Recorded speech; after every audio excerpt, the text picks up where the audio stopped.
The Vatican is often shrouded in an air of mystery, harboring countless secrets that many of us are barely aware of. But what if I told you there are hidden truths within its walls that might alter your entire perspective on history and faith? What concealed knowledge lies buried deep within the Vatican? In today's exploration, we will embark on a journey to uncover these truths. So, prepare yourself as we delve into this enigma. But before we get started, consider this. You'll be incredibly fortunate if you like and subscribe before the end of this video. Let's kick things off with one of the most feared and controversial texts in Western lore, the Grand Grimoire, also known as the Red Dragon. This forbidden tome is often whispered about in hushed tones. According to various oral traditions and sporadic archaeological findings, it is believed to be an ancient manuscript filled with rituals aimed at summoning demons, even including the name of Lucifer himself. The origins of this enigmatic book remain unclear to this day. Some scholars argue that it first surfaced in the early 15th century, while others contend that the earliest printed version appeared in the 18th century or later. Much of its content is thought to derive from pseudepigrapha attributed to King Solomon, the biblical figure reputed to possess extraordinary wisdom and the ability to command spirits. Within its pages, one can find formulas, invocations, and rituals designed to summon entities from realms unseen.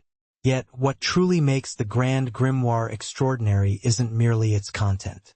It's the deep-seated fears and concerns surrounding its existence and the long-standing question of where the original manuscript might reside.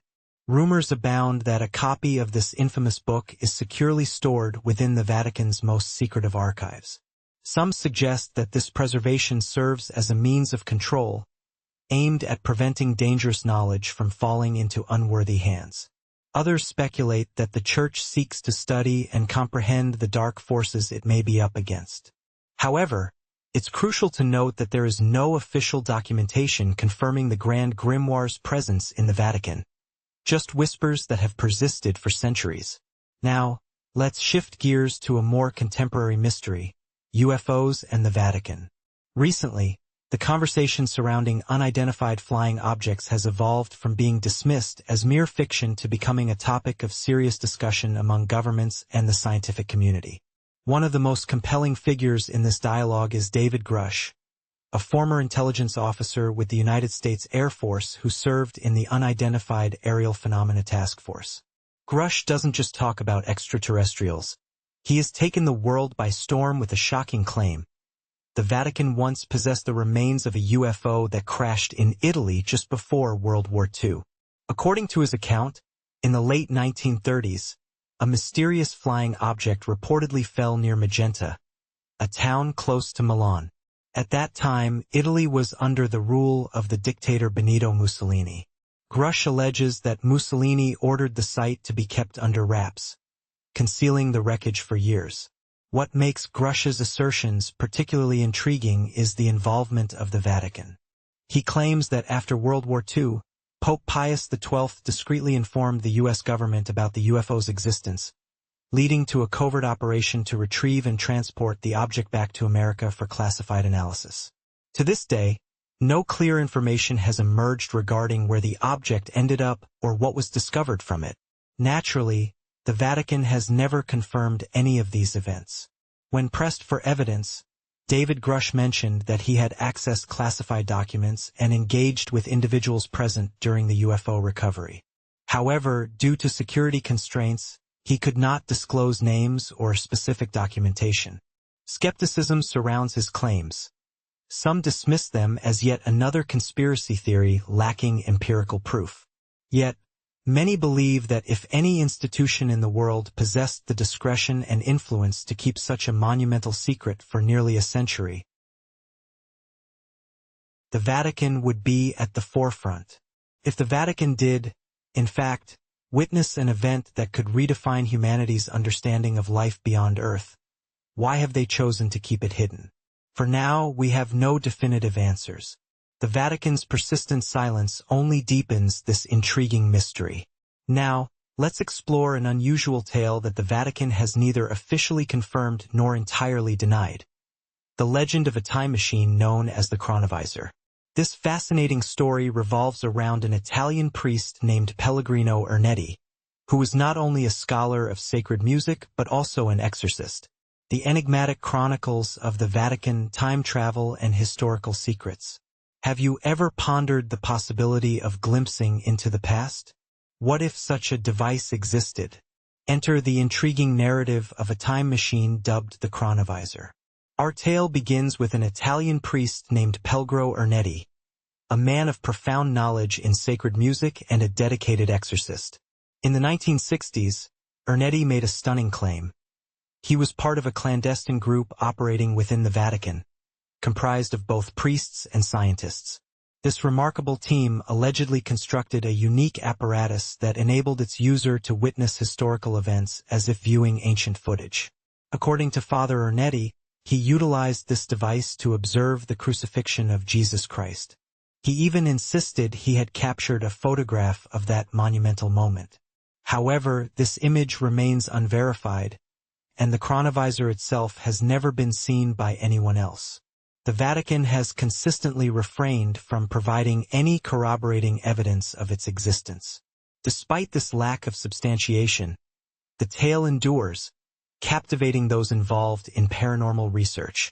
Some theorists argue that if the chronovisor were authentic, it could serve as a perilous tool, especially if it fell into the hands of unscrupulous individuals. With such technology, one could potentially manipulate historical events or fabricate evidence for personal gain. Others contend that Ernetti might have concocted the entire story simply to attract attention. Regardless of its veracity, the chronovisor remains a compelling part of an extensive list of unresolved enigmas associated with the Vatican. As we delve deeper, we uncover an astonishing realm hidden beneath the majestic St. Peter's Basilica. This is the Vatican necropolis, an ancient city of the dead lying approximately 5 levels beneath the basilica's current floor. Archaeologists have unearthed a vast burial ground that dates back to the 1st century AD, during the zenith of the Roman Empire. The earliest tombs belonged to pagan Romans, individuals who had yet to embrace Christianity. Ascending the layers, researchers discovered another burial stratum from around the 5th century, a pivotal moment in Europe's religious history when Christianity began to supplant age-old pagan beliefs. Here, tombs displayed a fascinating blend of symbols, with pagan motifs coexisting alongside Christian crosses, illustrating an era when two spiritual realms intertwined. What lies within the necropolis is far more than mere archaeological relics. It narrates a complex saga of faith, historical evolution, and the deep connection between death and salvation. In a remarkable discovery, researchers stumbled upon the remnants of a medieval church resting directly beneath the floor of present-day St. Peter's Basilica. This finding suggests that before the modern basilica was constructed, this site had already served as a sacred hub for centuries. Indeed, the basilica we admire today is merely the uppermost layer of a legacy that has been cultivated over 2 millennia. At the core of this entire complex is a special chamber that is believed to house the remains of St. Peter, the apostle recognized as the first pope. Although this theory remains a topic of debate, it highlights the profound significance of this location in both the history and faith of the Catholic Church. Today, the necropolis stands not just as an archaeological vestige, but as a living testament to how religion and authority have been meticulously constructed, layer upon layer, stone by stone, beneath the grand architecture and sacred illumination of the church above. A silent world endures, where untold stories lie buried in the shadows, eagerly awaiting discovery. Now, let's turn our attention to a mystery that has haunted the Catholic world: the unexpected death of Pope John Paul I in September 1978. This unprecedented event sent shockwaves through the Church, as Pope John Paul I passed away just 33 days after being elected as St. Peter's successor. Renowned for his humility and modesty, he had already captured the affection of millions around the globe in his brief tenure. Yet, it was his sudden demise that ignited a flurry of questions that remain unanswered to this day. Initial reports regarding the cause of his death were riddled with inconsistencies. Some sources suggested he succumbed to a heart attack in his sleep, while others asserted that his health had been perfectly stable until that fateful moment. Astonishingly, no official autopsy has ever been conducted. John Paul I was perceived as a leader advocating for reform.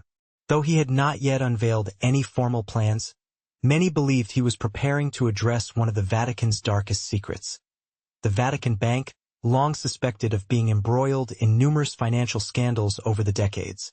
Various researchers have posited that the new pope had begun to pose challenging questions regarding the Vatican Bank, inquiries that may have put him in genuine peril. The mystery surrounding the Vatican continues to enthrall, leaving us with countless questions and a thirst for answers. What secrets remain buried within its walls? Only time will tell.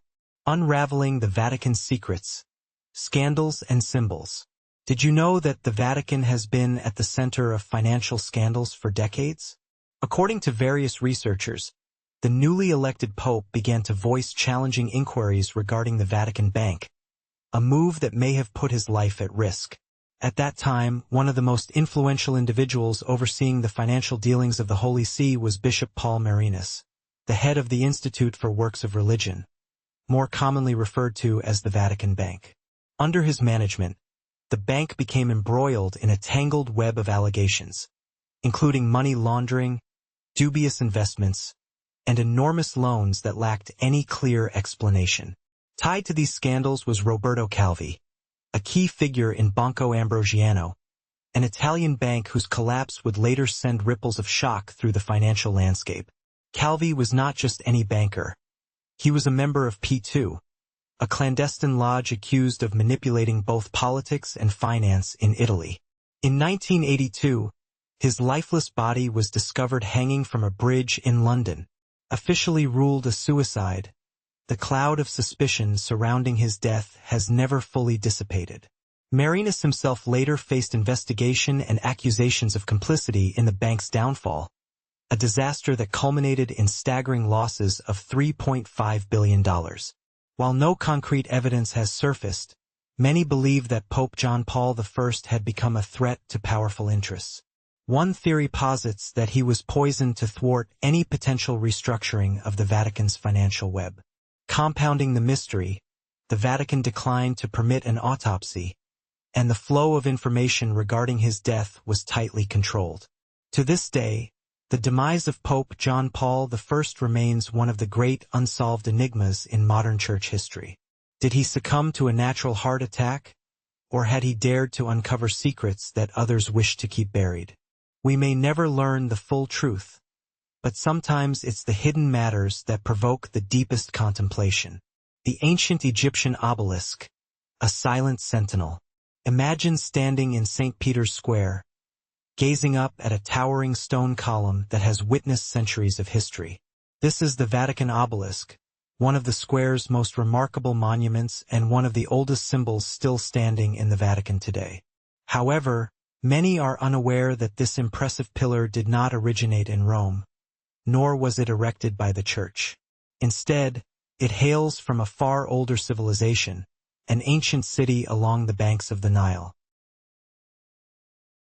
Once the heart of sun worship in Egyptian civilization, known as Heliopolis, this obelisk is over 3,000 years old.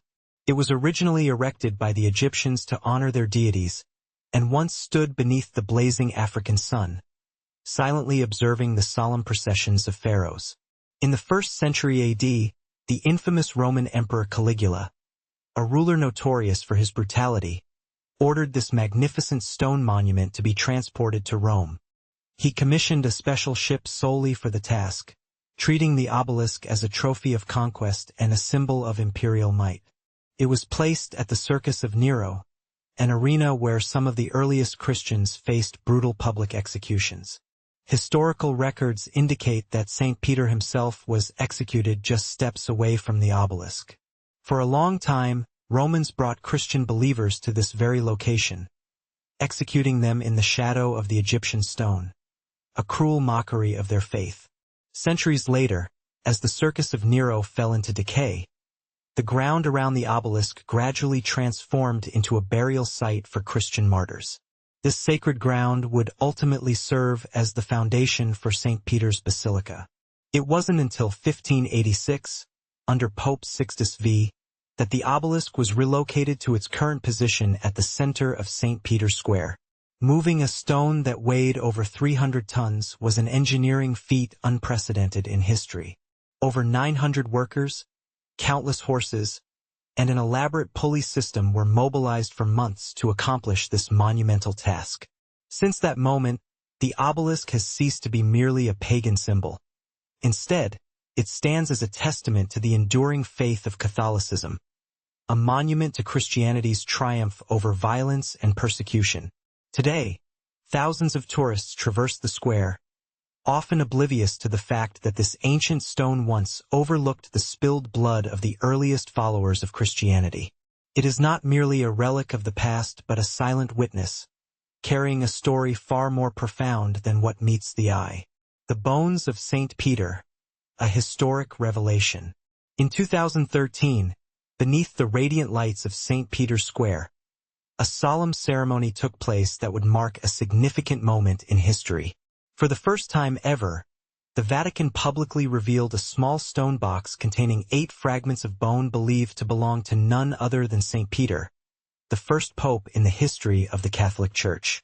This momentous event was presided over by Pope Francis himself, adding an extra layer of significance to the occasion. As we reflect on these events, it becomes clear that the Vatican is not just a center of spiritual authority, but a site steeped in intrigue, history, and the echoes of faith that have shaped the lives of countless individuals through the ages. Did you know that a recent revelation has surfaced regarding 8 fragments of bone believed to belong to none other than St. Peter, the first pope in Catholic history? This momentous ceremony was presided over by Pope Francis himself, and for countless believers, it felt as though 2,000 years of history converged into one significant instant, offering a rare glimpse of the man who laid the very foundation of the Christian faith. Yet, beneath this reverence lies an intriguing question. Are these bones truly the remains of St. Peter? The discovery of these bones traces back to 1939, during an excavation beneath the floor of St. Peter's Basilica. They were found tucked away in a sealed niche near the site traditionally recognized as the Apostles' burial ground. However, the mystery deepens, as independent scientific verification has never been granted. In 1968, Pope Paul VI proclaimed that while faith is indeed reasonable, he also acknowledged that definitive proof regarding the bones' authenticity could not be provided. Over the subsequent decades, the Vatican has remained notably reticent about the true origins of these relics. Author Bruno Bartolone, who has dedicated years to researching within the Vatican, asserts that no pope has ever permitted scientists to utilize modern techniques to analyze the bones. Some internal documents even hint at the existence of a millennium-old curse surrounding St. Peter's tomb, suggesting that those who dare to disturb it may encounter dire misfortunes. Whether this curse is real or merely a legend, it's evident that the Vatican has shown little urgency in delving deeper into this mystery. Perhaps to them, the spiritual and symbolic significance of these bones outweighs the necessity for scientific validation. Or maybe there's a truth that the Church is not yet ready to confront. Now, let's shift our focus to a different chapter in history, the tale of the Pope as a prisoner. This story begins in 1871 when the Kingdom of Italy achieved unification and sought to seize the Papal States, extensive territories long under papal control. In a bid to secularize the nation, the Italian government enacted the Law of Guarantees, which promised to uphold the dignity of the Pope while simultaneously stripping the Vatican of its political power. For Pope Pius IX, then head of the Church, this was an intolerable situation. He refused to recognize the new government, declared himself a prisoner within the Vatican, and issued a decree of excommunication against the king. From that moment on, the Pope would remain within the Vatican, while the Italian state refused to enter its confines. A political stalemate ensued, lasting nearly 6 decades. During this time, the popes lived, worked, and fulfilled their religious duties within a mere handful of hectares of Vatican territory. Completely isolated from official interaction with the rest of Italy, the Vatican became a world unto itself.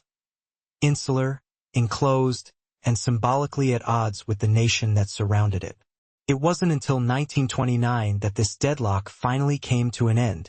The Lateran Treaty was signed between Pope Pius XI and Italy's then leader Benito Mussolini. This landmark agreement recognized the Vatican as an independent sovereign state, endowed with full political and diplomatic rights. In exchange, the Church conceded its claims over the lost papal territories. The Lateran Treaty not only resolved nearly 60 years of tension but also laid the groundwork for the modern Vatican we know today. A tiny state wielding immense global religious influence, where the Pope is no longer viewed as a prisoner but as a sovereign head of state. Now let's delve into another captivating topic: the Shroud of Turin. This ancient relic has been a subject of intense debate and fascination for centuries. More than just an old piece of cloth, it symbolizes suffering, death, and the unwavering hope of millions of Christians worldwide. According to tradition, this was the cloth used to envelop Jesus' body following his crucifixion. What's intriguing is that an image of a man bearing wounds consistent with biblical descriptions is faintly imprinted on its surface. The shroud was first officially documented in France in 1354, and since then, it has been the center of endless inquiries, discussions, and reverence. In 1988, 3 independent laboratories conducted radiocarbon dating on the fabric, yielding shocking results. The cloth appeared to date back only to the 13th or 14th century, centuries after the life of Jesus. For many, this seemed to provide clear evidence that the shroud was a medieval creation, possibly a ritualistic object or a symbolic piece of art. However, the Vatican's narrative didn't end there. In a later study, Barbara Frail, a researcher from the Vatican's secret archives, claimed to have uncovered faint traces of writing on the shroud's surface, something that had previously gone unnoticed.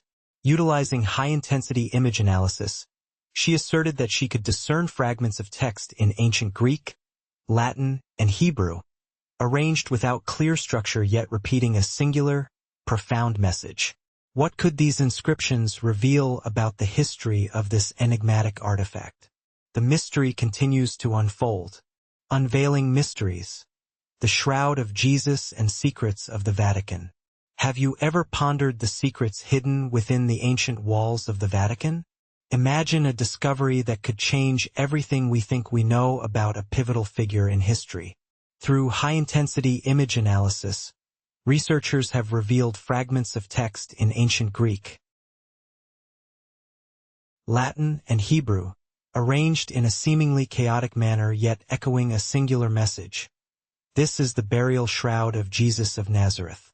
According to Frail's intriguing theory, this cloth may have served not just as a burial covering, but also as an early version of a death certificate.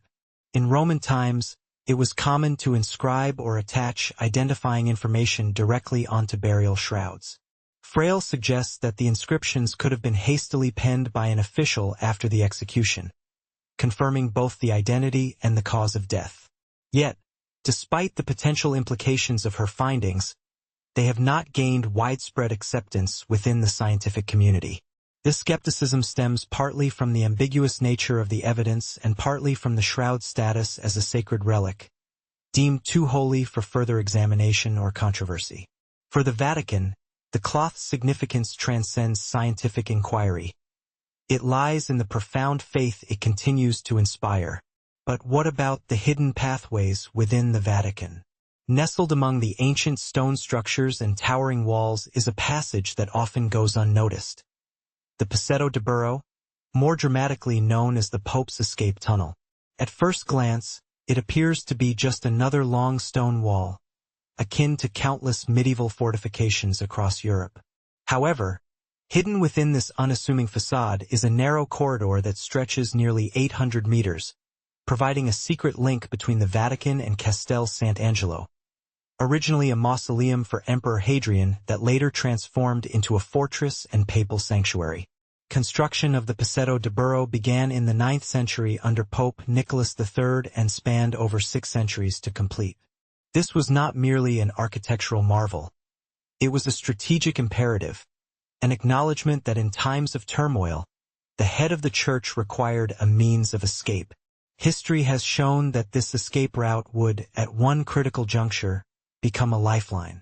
In 1527, Rome faced one of its darkest moments: the sack of the city by the forces of Emperor Charles V. Chaos reigned as churches were looted and innocent lives were lost in the streets. In the midst of this anarchy, Pope Clement VII was forced to flee for his life. The Passetto di Burro became his only means of survival, allowing him to exit the Vatican in secrecy and safety. Today, the tunnel still exists and is occasionally open to the public during special events. Walking beneath its shadowy arches, with your footsteps echoing against the ancient stone, you can almost envision that moment when a pope rushed through the darkness, desperately seeking the light. And what lies beneath the very stones of Vatican City? A treasure trove of knowledge preserved through the ages, known today as the Vatican Apostolic Archive. Until recently, it was famously referred to as the Vatican Secret Archive. The renaming, initiated by Pope Francis a few years back, aimed to lift the veil of suspicion and intrigue that had long surrounded its contents. However, the change in name does little to quell the lingering question: what secrets does the Vatican still keep hidden? This archive is believed to hold millions of pages spanning over 1,200 years, including papal decrees, diplomatic correspondence, court records, and obscure chronicles of mysterious, even inexplicable events. Some speculate that it contains texts detailing encounters with extraterrestrial beings, records of miraculous events, and fragments of lost knowledge from vanished civilizations.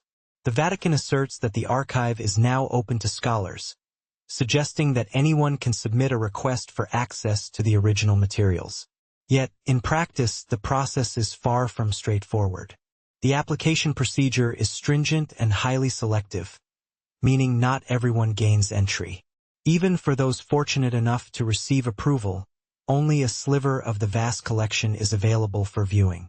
Some documents have indeed been unveiled to the public, such as the transcript of Galileo's trial in 1633 and a letter from Mary, Queen of Scots, to Pope Sixtus just before her execution. These examples underscore the immense historical value of the archive. Yet they also provoke a sobering question. If these revelations are enough to alter our understanding of history, what other secrets lie within the sealed materials? Today, the Vatican is making efforts to digitize portions of the archive, yet progress remains painstakingly slow due to the sheer volume of material.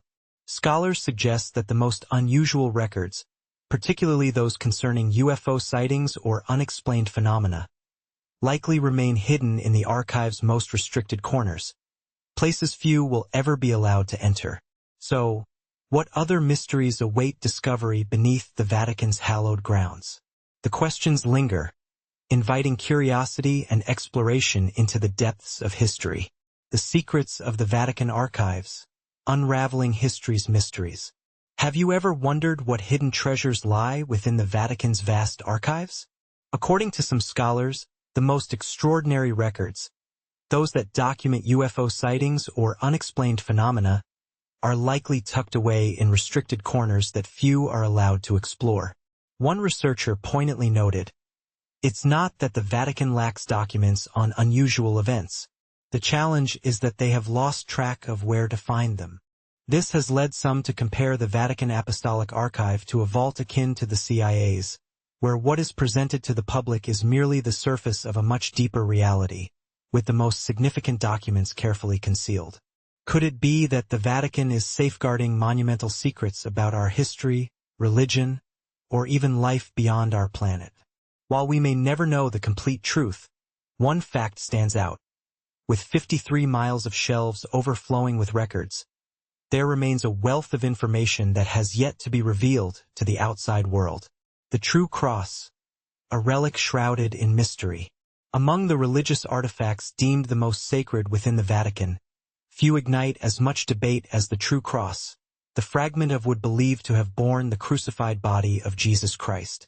According to Catholic tradition, after Jesus' execution, The cross was preserved and eventually divided into smaller pieces. One of these revered fragments now resides within the Vatican, attracting thousands of pilgrims each year. Legends suggest that the original cross was crafted from 3 types of wood: cedar, pine, and cypress. Some texts even propose that these 3 trees grew together on a sacred plot of land, once home to the foundations of the Temple of Jerusalem, ultimately becoming the source of the cross itself. This narrative is rich in meaning, yet one question continues to spark controversy. How can anyone be certain that the remaining wood is genuinely part of the original cross? To this day, there is no conclusive scientific confirmation regarding the origins of this artifact. Modern techniques like carbon dating have never been publicly applied to the surviving fragments. One reason for this is the Church's desire to maintain the sanctity of the relic. Any form of testing would necessitate taking samples, which could inflict irreversible damage. Beyond the Vatican, numerous churches and monasteries worldwide also claim to house pieces of the true cross.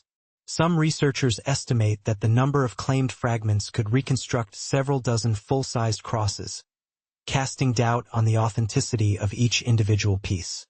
Yet for countless believers, the significance of these fragments lies not in their material origins, but in the faith and sacred story that has endured for over 2,000 years. For them, encountering an object believed to have touched Christ is an experience of profound spiritual resonance. The Vatican's controversial role during the Holocaust.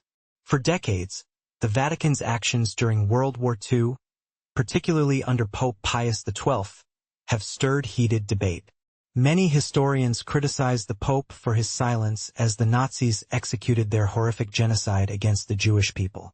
To many, the Vatican's lack of vocal opposition during this dark chapter equates to complicity. Why, they wonder, did the Pope not publicly denounce Hitler's atrocities? However, recently uncovered documents have begun to paint a different picture. A list of 3,200 Jewish individuals who once lived in Rome was found among the archives of the Pontifical Biblical Institute. These documents reveal that many Jews were sheltered in monasteries, convents, and other Catholic institutions in the city following the Nazi occupation in 1943. This list has been corroborated by Rome's Jewish community, with support from Yad Vashem, the Holocaust Memorial in Israel, and various Catholic universities. The evidence suggests that when Jews were expelled from the Roman ghetto, many were not sent to concentration camps but rather hidden within the very heart of the capital's religious institutions. This could be the clearest indication yet that the Vatican provided quiet assistance behind the scenes. Still, not everyone interprets this as a purely compassionate act. Some researchers assert that these religious institutions only offered sanctuary on the condition that the Jews convert to Catholicism. This raises a troubling question. Was the Vatican driven by mercy, or was it seizing a moment of chaos to further its religious agenda? Some argue that Pope Pius XII opted for silence to avoid provoking Nazi retaliation, believing that an open condemnation of Hitler could have dire consequences for Catholics throughout Europe. Yet others remain unconvinced. For them, silence in the face of evil, regardless of the rationale, can never be justified. As we delve deeper into the history of the Vatican, it becomes clear that the layers of truth are as complex as the stories they hold. What other secrets await discovery in the shadows of the Vatican's archives? The ramifications of this situation could have been even more catastrophic for Catholics throughout Europe. Yet, some people remain unconvinced. For them, silence in the face of evil, regardless of the justification, cannot be excused. To this day, the Vatican's true involvement during the Holocaust remains a perplexing enigma. Recently uncovered documents illuminate one facet of this narrative but also pose challenging inquiries. Was the Vatican merely a passive observer, a quiet champion, or an institution attempting to balance power with morality? Regardless of where one stands on this issue, it undeniably ranks as one of the most intricate and delicate chapters in the long-standing and troubled intersection of religion and warfare. Let's turn our attention to the Ark of the Covenant. Throughout religious history, The Ark of the Covenant has been recognized as one of the most revered and potent objects ever created by mankind. According to the Bible, it was a wooden chest utilized by the ancient Israelites to store the stone tablets inscribed with the Ten Commandments.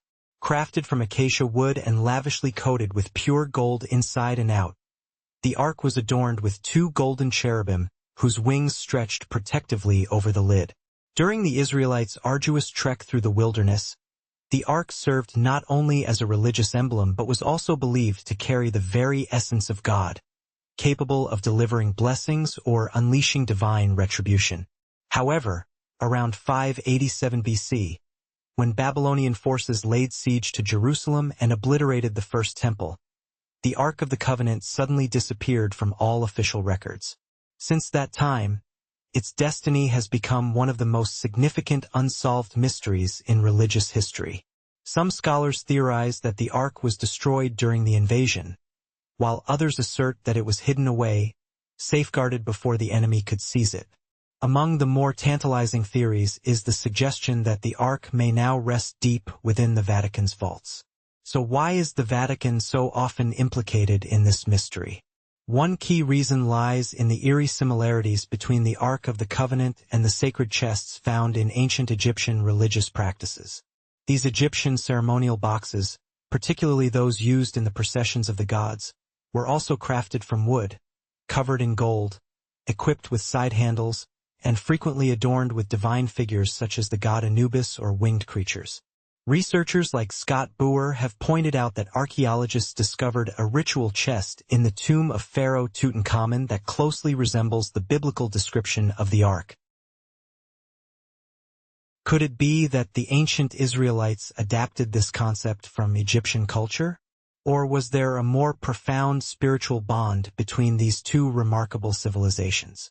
If any organization in today's world possesses the power, resources, and secrecy to safeguard such a revered artifact for centuries, it would undoubtedly be the Vatican.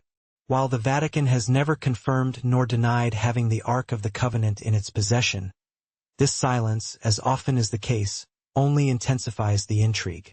Many speculate that if the Ark still exists, it is stored in a location of unmatched security. Now, let's delve into the fake mummy scandal at the Vatican. The Vatican Museums house one of the largest collections of ancient artifacts globally, featuring treasures that range from Roman sculptures and ancient manuscripts to Egyptian relics that are thousands of years old. Among the most notable exhibits are the Egyptian mummies displayed in the section dedicated to the Nile civilization. Yet, a recent revelation has cast doubt on the authenticity of some of these hallowed relics. A number of the mummies housed at the Vatican may, in fact, be forgeries. This story took root in 2015, when a team of researchers undertook X-rays and CT scans of 9 mummies on display at the Vatican Museums. This was a routine procedure, part of a scheduled preservation assessment. However, when the images emerged, something unexpected was unveiled. 2 of the mummies, previously labeled as the remains of children or animals, were found to contain the bones of 2 adults, a man and a woman, dating not back to ancient Egypt, but to the Middle Ages, specifically between the 14th and 15th centuries. In one instance, researchers even discovered a rusted nail from the 19th century wedged between the bones and the linen wrappings, seemingly inserted to maintain the structure. These were not authentic Egyptian mummies. Rather, they were 19th century fabrications, products of an era when Europe and America were caught up in what historians now refer to as mummy mania. During this time, possessing an Egyptian mummy became a symbol of status among aristocrats and scholars. The demand for these artifacts outstripped supply, giving rise to a market for counterfeit mummies. Antique dealers began wrapping the bones of more recent human remains in old linen, sometimes even repurposing fabric from damaged genuine mummies, and selling them as ancient Egyptian treasures. Antique dealers and the mystery of forged artifacts. Have you ever wondered about the secrets hidden within the world of antique artifacts? Believe it or not, some antique dealers have been known to wrap more recent human remains in aged linen, occasionally even using fabric from damaged mummies, all in a bid to sell these as genuine relics from ancient Egypt. These clever forgeries infiltrated museums and research institutions worldwide, remaining undetected for decades.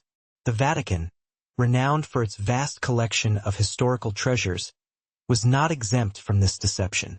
The shocking revelation that counterfeit mummies had graced the halls of the Vatican's most esteemed museum left the public astounded and raised unsettling questions about the authenticity of other historical artifacts housed there. If such forgeries can find their way into a revered institution like the Vatican, what else might be lurking in museums around the globe?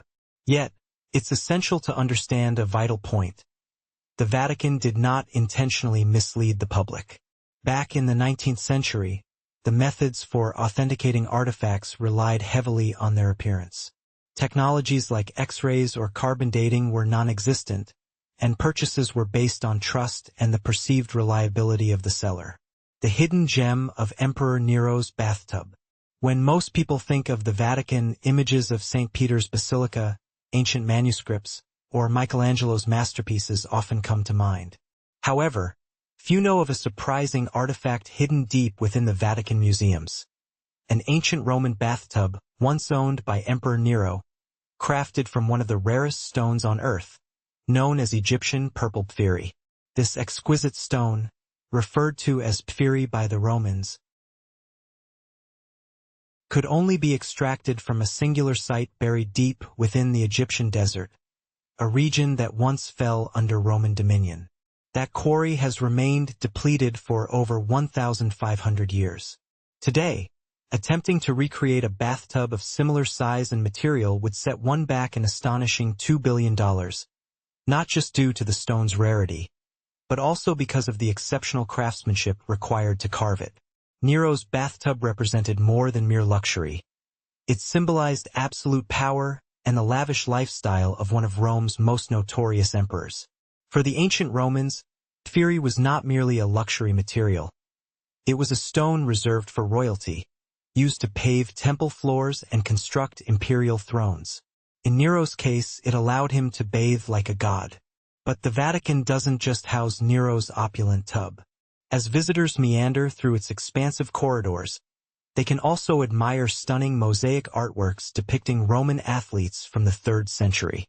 These rare pieces are among the few surviving testaments to an era when sport transcended simple entertainment, embodying culture, discipline, and national pride.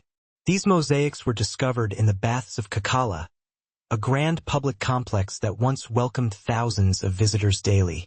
It might surprise some that such magnificent artifacts from the Roman Empire are now preserved within the Vatican.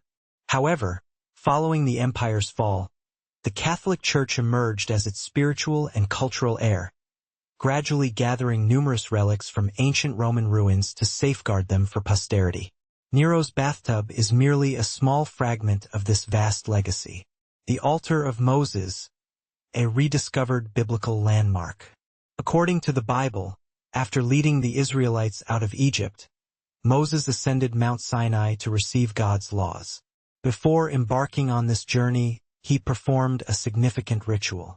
At the mountain's base, Moses constructed an altar from uncut stones and erected 12 pillars, each symbolizing one of the 12 tribes of Israel. He offered animal sacrifices, sprinkled blood upon the altar, and even cast some upon the people, sealing a sacred covenant between them and God. This episode resonates powerfully with many, while others perceive it as a symbolic narrative lacking archaeological support.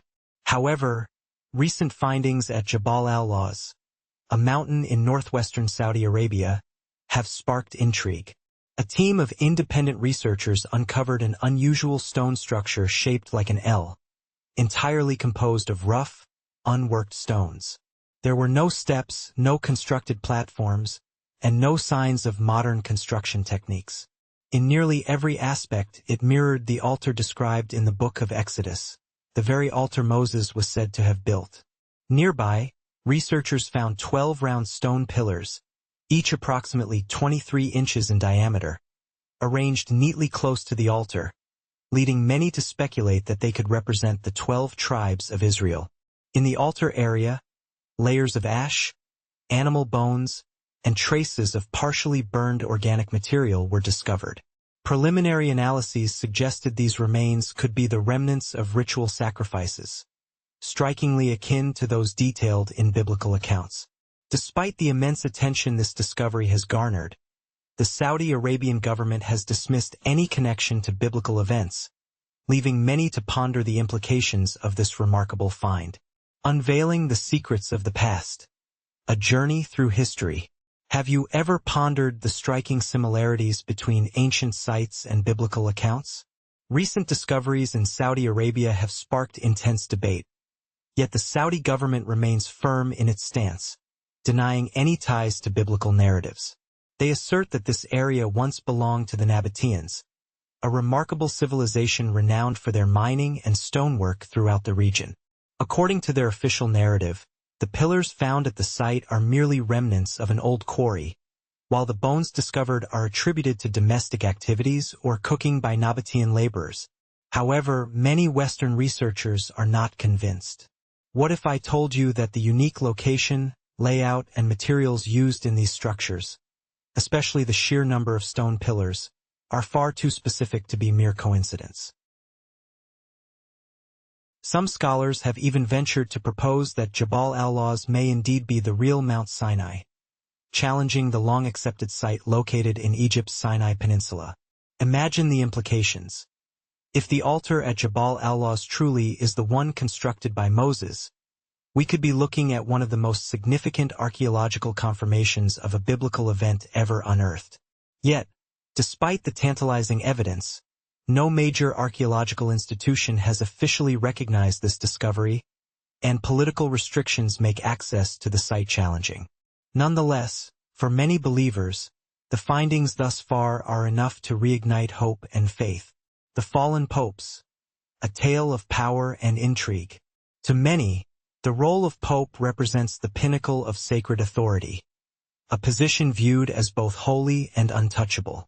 However, history reveals a much darker narrative. Of the 266 men who have held the papal throne, at least 42 have met their demise under mysterious or unusual circumstances. Some were executed, others poisoned, and a few fell victim to bizarre accidents. These tragic fates serve as a stark reminder that even the most revered positions in the Church are not immune to the treacherous games of power, betrayal, and revenge. Consider the strange case of Pope Formosus. He passed away in 896, and one might think that would conclude his story. Yet shortly after, his successor, Pope Stephen VI, ordered the exhumation of Formosus's body, dressed it in papal vestments, and subjected it to an outrageous trial known as the Cadaver Synod. The deceased pope was declared guilty, and as a gruesome punishment, 3 fingers, believed to have blessed the faithful, were severed before his body was cast into the Tiber River. This grotesque episode continues to spark debates among historians regarding its motivations and the intensity of the internal strife within the medieval Vatican. Amidst these macabre tales, some popes lived lives marked by decadence and scandal, tarnishing the Church's reputation. Sixtus IV, who reigned from 1471 to 1484, became notorious for appointing family members to influential church positions, while rumors swirled about his numerous illegitimate children.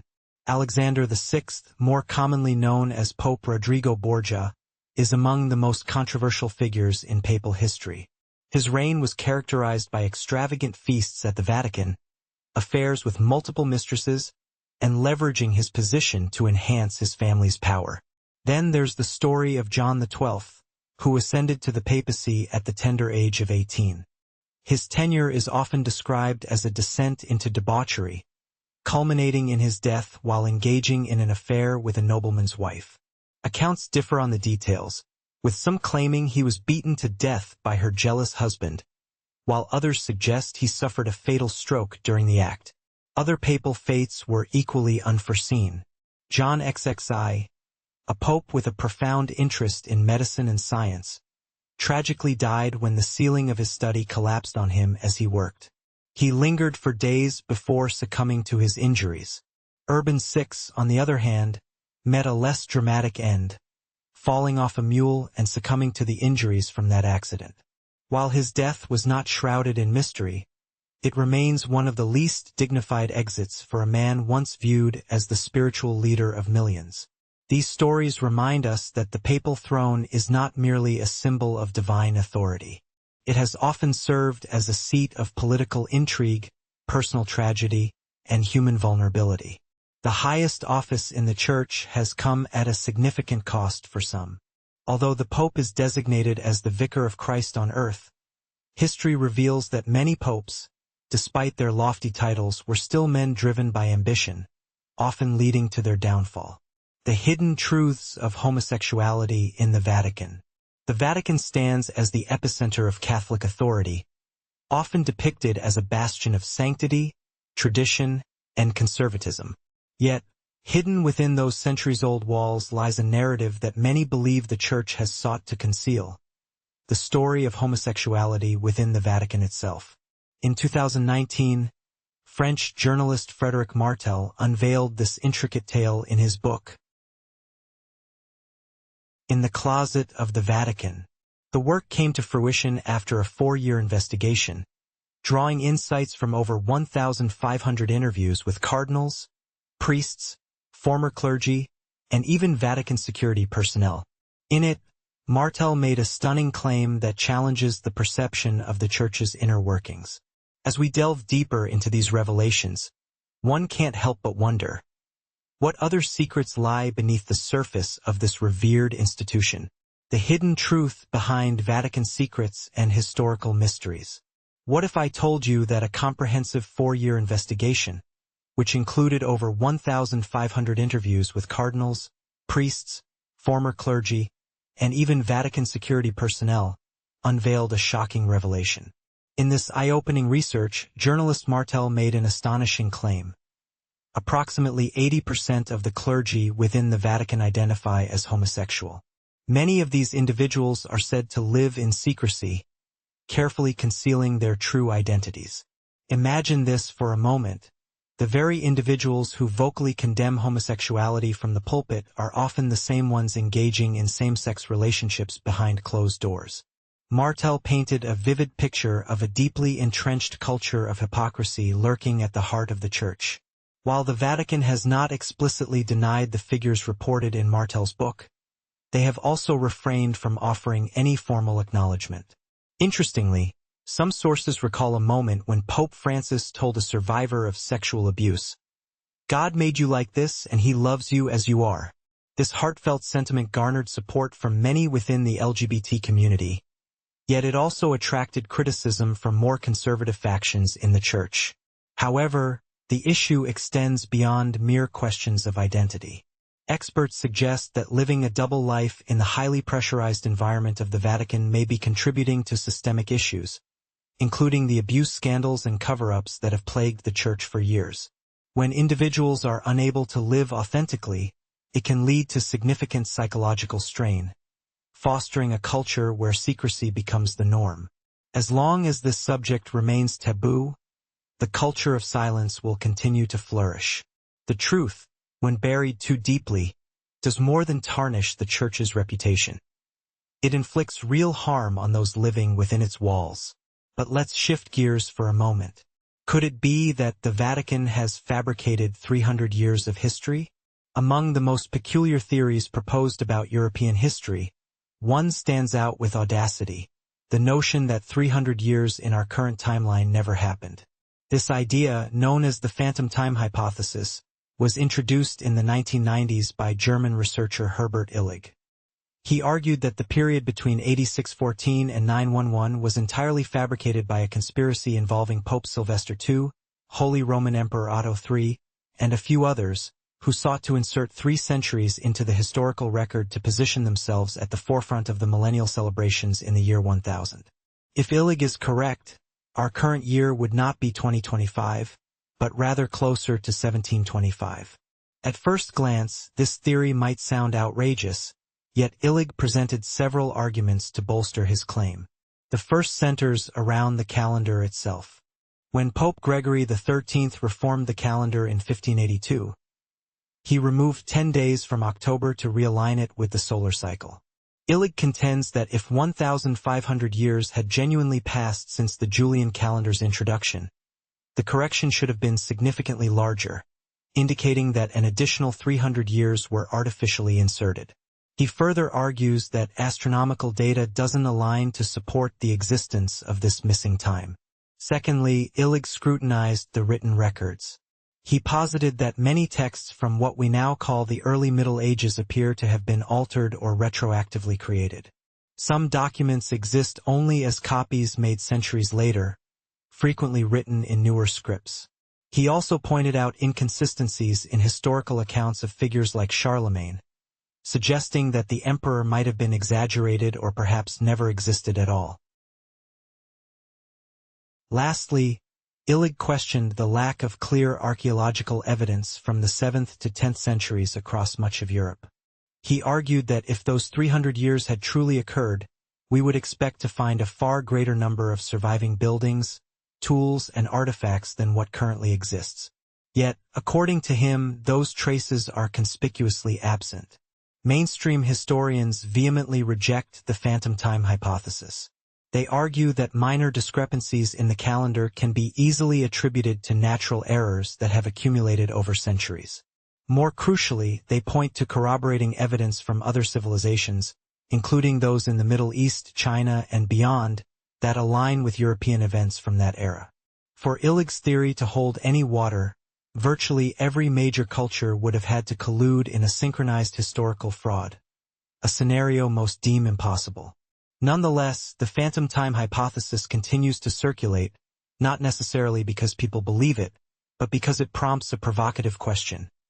If a powerful few could manipulate history itself, would we even be aware of such a monumental alteration? Now, let's delve into a different mystery: the missing books of the Bible. The Bible is regarded as the most sacred text in Christianity, a book that has been read and followed by millions as the divine word of God for centuries. However, many remain unaware that the Bible we are familiar with today is not the same as it once was. What secrets lie within its pages, waiting to be discovered? Christianity, an ancient text revered as the divine word of God for centuries by millions. But have you ever considered that the Bible we cherish today differs significantly from its original form?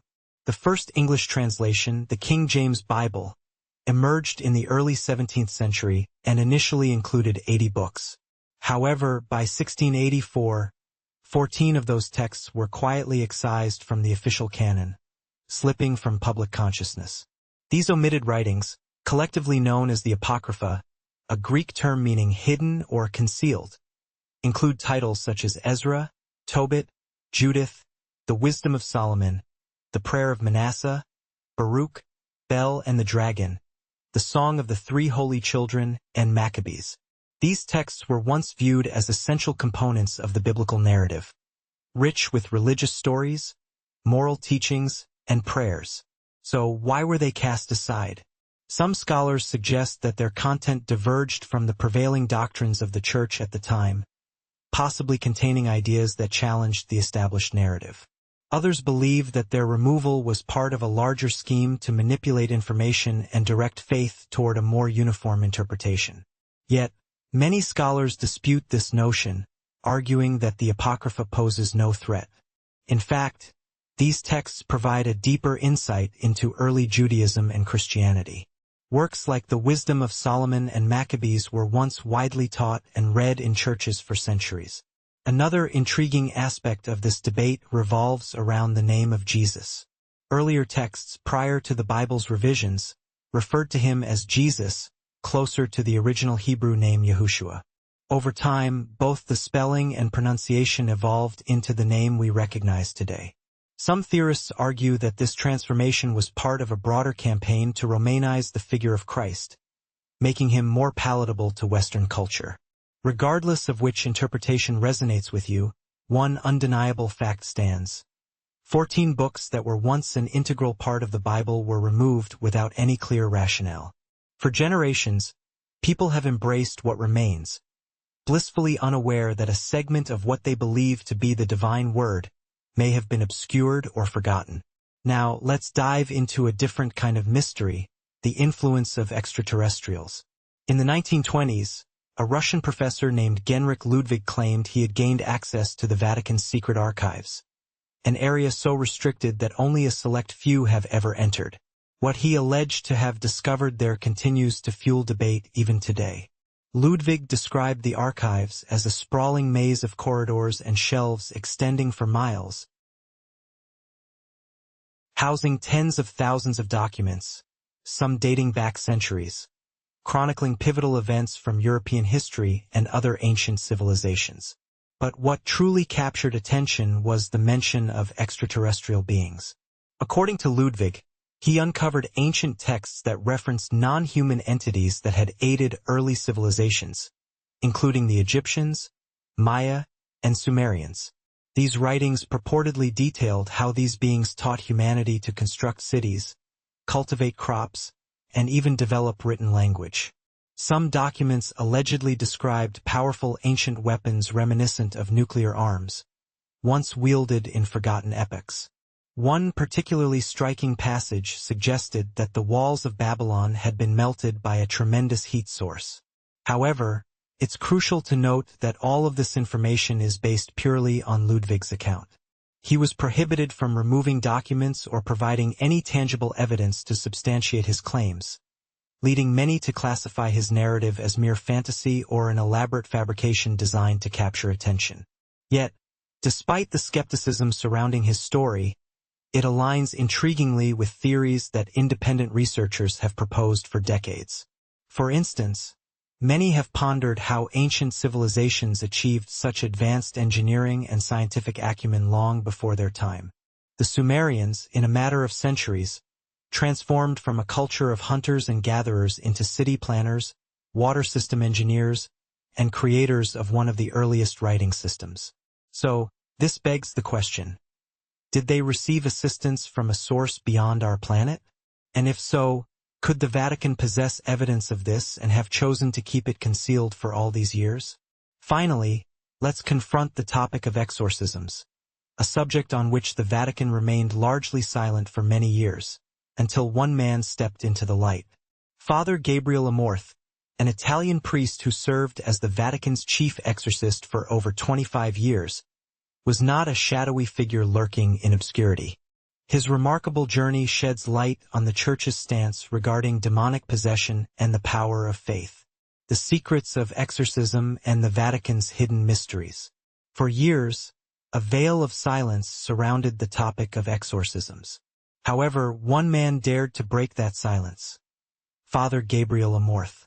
This Italian priest, who served as the Vatican's chief exorcist for over 25 years, was not just a shadowy figure lurking in the corners. Rather, Father Amorth was vocal about his experiences, sharing them with the media. In a striking 2010 interview, he revealed that he had conducted more than 70,000 exorcisms during his career. While many might find such a number hard to believe, for Father Amorth, it served as undeniable evidence that evil is not only real but also far more pervasive than most people can imagine. Father Amorth asserted that the devil does not merely confine itself to remote or isolated locations. He maintained that evil had, at times, infiltrated the very heart of the Vatican itself. One particularly alarming incident he mentioned occurred in 1981, when demonic forces were said to have attempted an attack on Pope John Paul II. Fast forward to Christmas Eve in 2008, during a Mass, a woman named Susanna Milo lunged toward Pope Benedict XVI. Thankfully, security acted swiftly, and no serious injuries resulted. Yet, exactly 1 year later, on Christmas Day 2009, Susanna returned with a more forceful approach, successfully knocking the Pope to the ground amidst a stunned congregation. This shocking event sent ripples throughout the world. While doctors later diagnosed Susanna with signs of mental illness, Father Amorth held a different view. To him, she was possessed, a vessel through which demonic forces sought to harm the Pope. Naturally, not everyone shared his beliefs. Many insisted that such occurrences should be analyzed through the lens of contemporary psychology rather than the supernatural. Yet for Father Amorth, the spiritual realm was a constant presence. He believed demons could communicate in various languages, remain hidden when necessary, and act through human beings. Father Amorth passed away in 2016, leaving behind a legacy that is both venerated and controversial. Regardless of one's beliefs about demonic possession, his story stirs a chilling question. When reason fails to explain what we witness, could there be something darker, something more sinister, orchestrating events from behind the veil? Unidentified flying object over the Vatican? Imagine witnessing an extraordinary phenomenon right above St. Peter's Basilica. In June 2007, that very scenario unfolded. An unidentified object appeared in the skies, captivating countless eyewitnesses. Many described it as a silver-orange flying disc, gently glowing and hovering above the dome of the church for several minutes. This circular object emitted a metallic light but made no sound. It appeared silently, lingered in the air for a brief moment, and then vanished so swiftly that onlookers barely had time to comprehend the event. What was particularly striking is that just a few days later, all traces of this incident seemed to evaporate from public discourse. Initial photographs surfaced momentarily on obscure forums and a handful of online news sites, only to be swiftly removed or forgotten. There was no official comment from the Vatican, no public inquiry, and no one within the church stepped forward to confirm or deny the occurrence. While some dismissed it as a mere weather phenomenon or a misidentified civilian aircraft, others were convinced that this object was not of earthly origin and that the Vatican may have been aware of it all along. Among independent researchers, theories abound suggesting that the Vatican has a long-standing history of contact with extraterrestrial phenomena. Some speculate that ancient manuscripts housed in the Vatican's secret archives contain information about aliens interacting with humanity since time immemorial. From this perspective, the 2007 sighting wasn't a random event, but potentially a covert encounter between two realms, carried out in silence. Of course, all of this remains in the realm of speculation, with no definitive evidence to confirm any claims. However, one undeniable fact persists. The event truly took place, and it was quietly brushed aside without a single explanation. The Lost Gospel, a hidden chapter in Jesus' life. For centuries, the narrative of Jesus Christ has been shaped by the accounts recorded in the official Bible. We are familiar with his miraculous birth, the wonders he performed, and ultimately his crucifixion. Yet, there exists a significant gap of roughly 30 years in his life that remains almost entirely unaccounted for in the scriptures. It is precisely because of this absence that the discovery of a 6th-century manuscript has sparked substantial debate within both academic and theological circles. Written in Syriac, an ancient language once prevalent among Christian communities in the Middle East, this manuscript is believed to be a translation of an earlier Greek original. What makes this text particularly controversial is not just its antiquity but also its contents. According to the manuscript, Jesus is depicted not solely as a divine being but also as a man with human emotions, personal relationships, and, most intriguingly, a marriage to Mary Magdalene. This revelation could fundamentally alter our understanding of Jesus, inviting us to consider a more complex portrayal of his life and relationships. As we delve deeper into these hidden narratives, we are left to ponder. What other secrets might lie buried in the pages of history, waiting to be uncovered? The hidden portrait of Jesus and the secrets of the Vatican. Have you ever pondered the complexities of historical narratives? A fascinating document has emerged that paints a strikingly different picture of Jesus. This manuscript does not just depict him as a divine entity. It reveals his humanity, complete with emotions and personal connections. Most intriguingly, it suggests that Jesus was married to Mary Magdalene. Traditionally recognized in the Bible as a faithful disciple, Mary is never explicitly acknowledged as Jesus' wife within Catholic doctrine. Yet this manuscript takes a bold step further. It asserts that they had children together and elevates Mary Magdalene from a mere companion to a title bearing the weight of Daughter of God, depicting her as a co-savior alongside Jesus.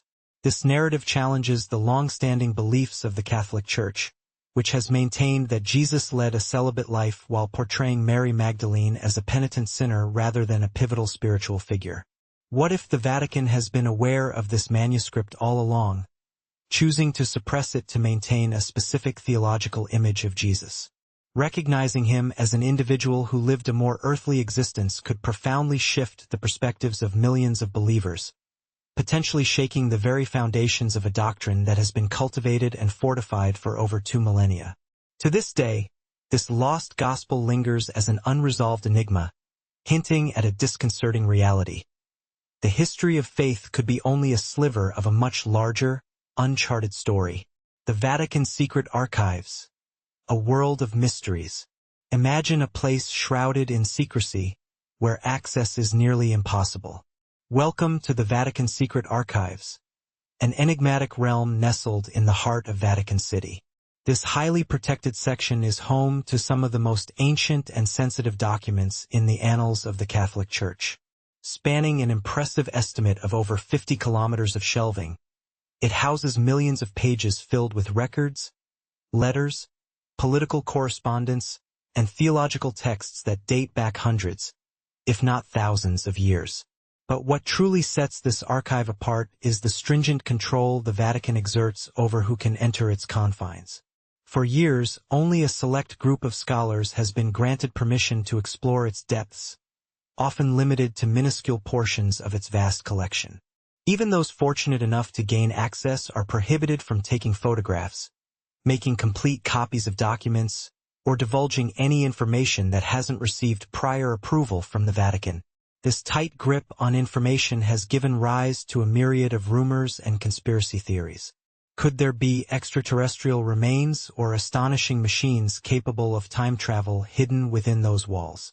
While such ideas may seem fantastical, the level of secrecy surrounding the archives makes them seem less far-fetched. Some speculate that the Vatican is concealing unpublished biblical texts or documents that could radically alter our understanding of religious history and humanity's narrative. Although these claims remain unverified, the Vatican's silence only fuels the public's curiosity. Yet, some documents have indeed been verified to exist within these archives. For instance, there's the final letter penned by Mary, Queen of Scots, mere moments before her execution in 1587, or records detailing the Church's conflict with Martin Luther, the catalyst for the Protestant Reformation. There are also transcripts from the trials of the Knights Templar, once revered as protectors of the Holy Land, but later denounced as heretics by the Church. However, these are merely the tip of the iceberg. A trove of unpublished documents remains locked away, and even as the Vatican proffers access for research purposes, many believe the most significant secrets lie buried in sections never meant for public eyes. The curious case of crime in Vatican City. It might surprise you to learn that Vatican City has one of the highest crime rates in the world. Data suggests there are approximately 1 to 1.5 criminal offenses for every resident annually, a statistic that surpasses even cities notorious for their crime. However, to grasp this correctly, we must consider the broader context. Vatican City is the smallest independent state globally, both in terms of land area and population, housing only around 800 to 1,000 individuals, primarily clergy, monks, and security personnel. In stark contrast, the Vatican attracts over 18 million tourists each year, creating a significant disparity in how crime rates are calculated. The number of incidents is largely influenced by the influx of tourists, while the statistics are measured against a minuscule permanent population. Consequently, the crime rate appears disproportionately high on paper. So, what can we take away from these revelations? The narratives surrounding Jesus and the Vatican's secrets suggest that there is much more beneath the surface than what we have been led to believe. The mysteries of faith and history continue to unfold, inviting us to question, explore, and understand the complexities of our world. The number of incidents reported in the Vatican often skews high, primarily due to the influx of tourists, while the statistics are calculated against a relatively small local population. This discrepancy creates an inflated crime rate on paper. So, what kinds of crimes are we really talking about?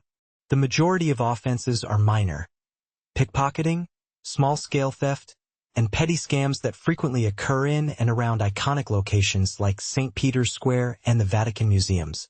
Imagine being part of a bustling crowd of pilgrims and tourists, unaware that thieves are mingling among you, patiently waiting for the perfect moment to strike. These criminals operate swiftly and discreetly, making it rare for them to be caught in the act. It's crucial to recognize that crime in the Vatican does not involve violence, and visitors can feel secure while exploring this sacred place. In fact, it ranks as one of the safest tourist destinations globally. The Vatican is not a haven for criminals. Rather, it has become an optimal environment for petty thieves. With overwhelming foot traffic, limited security personnel, and a minimal local population, it presents an easy target for those looking to exploit unsuspecting tourists.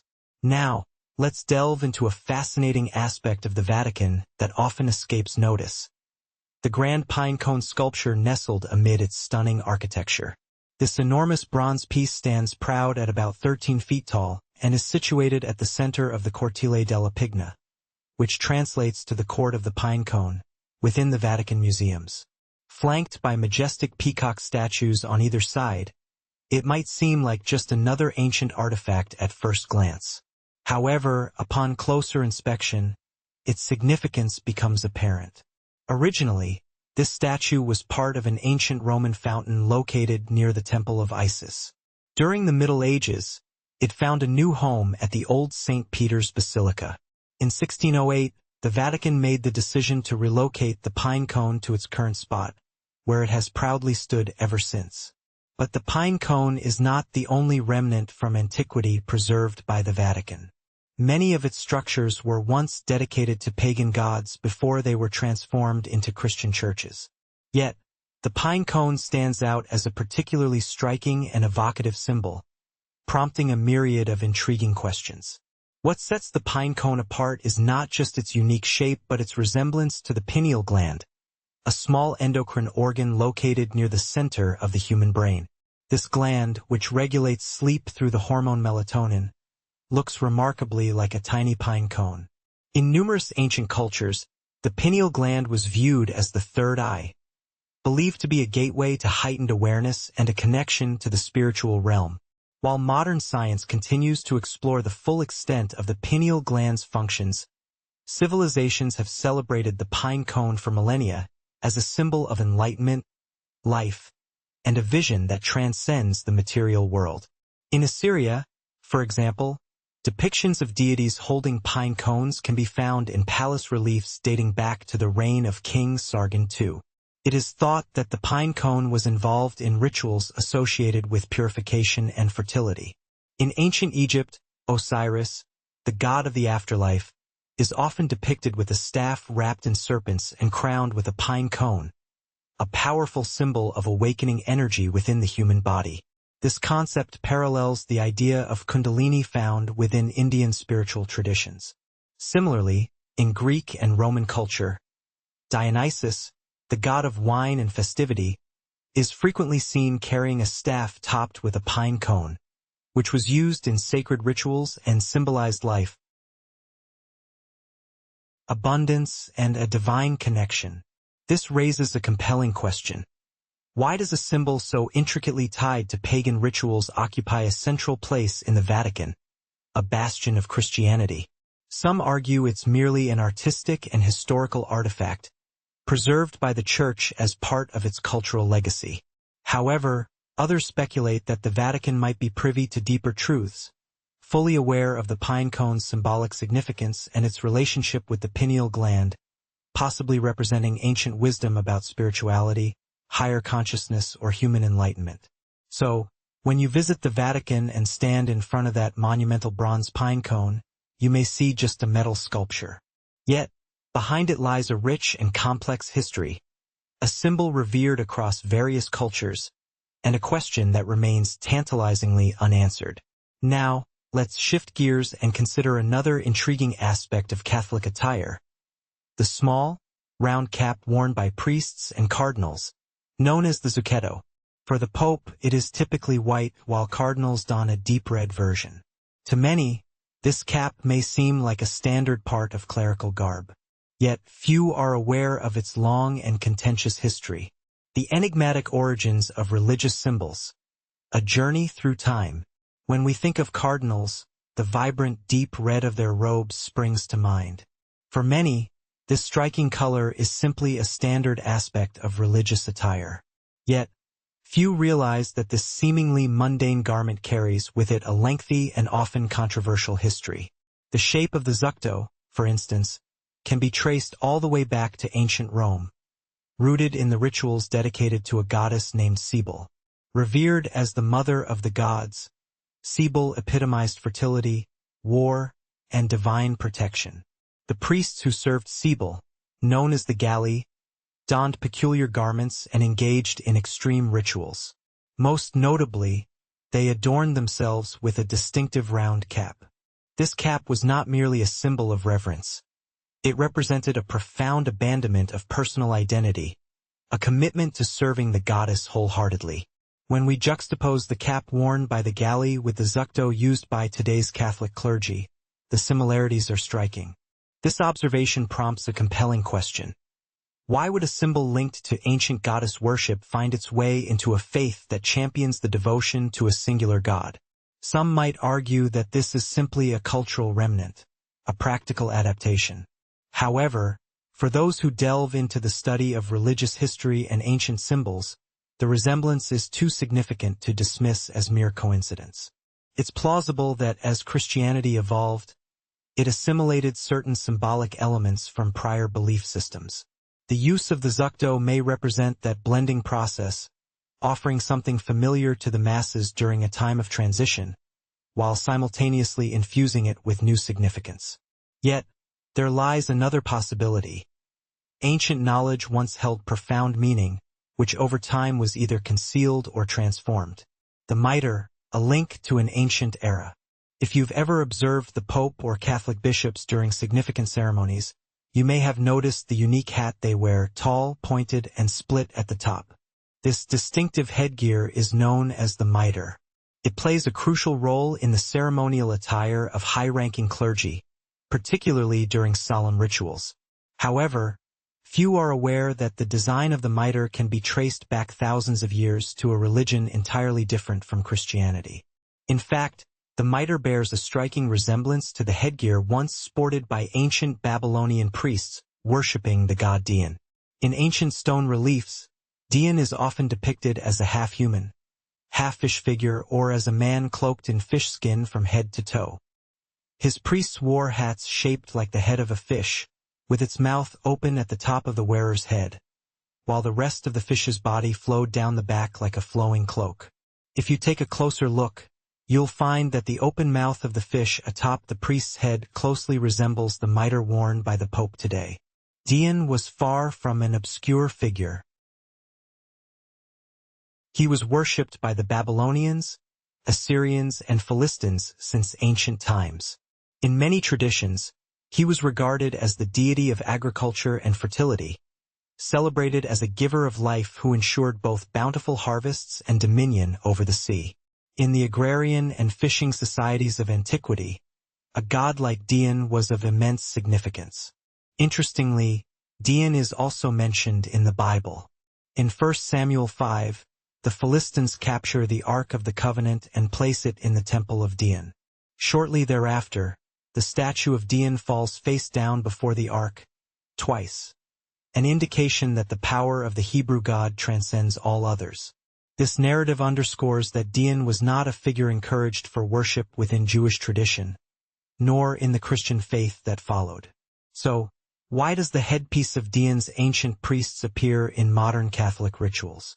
Some scholars propose that this could be a consequence of cultural transition as Christianity spread throughout the Roman Empire and beyond.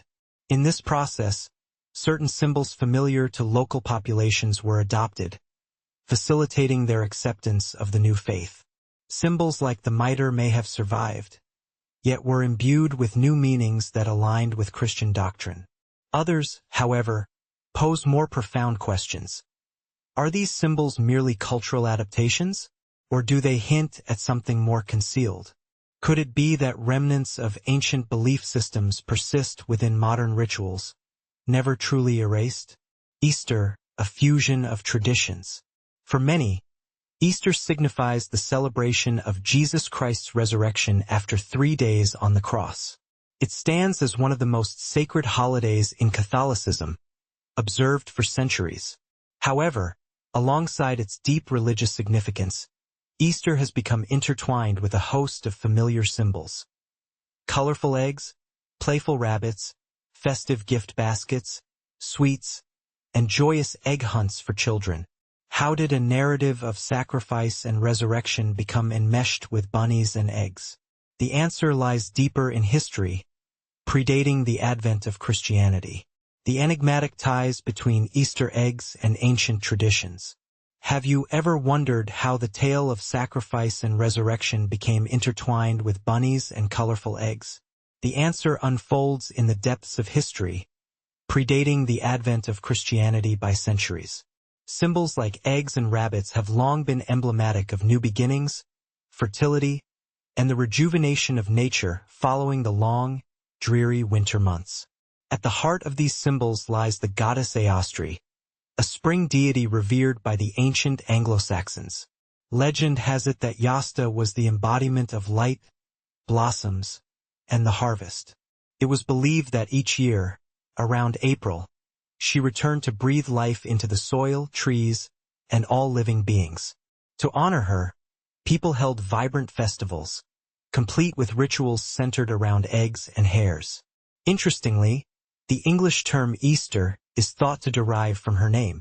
An English monk from the 8th century, Bede, documented that the Anglo-Saxons once celebrated a festival known as Eos Terminath, marking the arrival of spring. As Christianity spread, the Church adopted the name but replaced the festival's essence with the narrative of Christ's resurrection. This transformation wasn't merely nominal.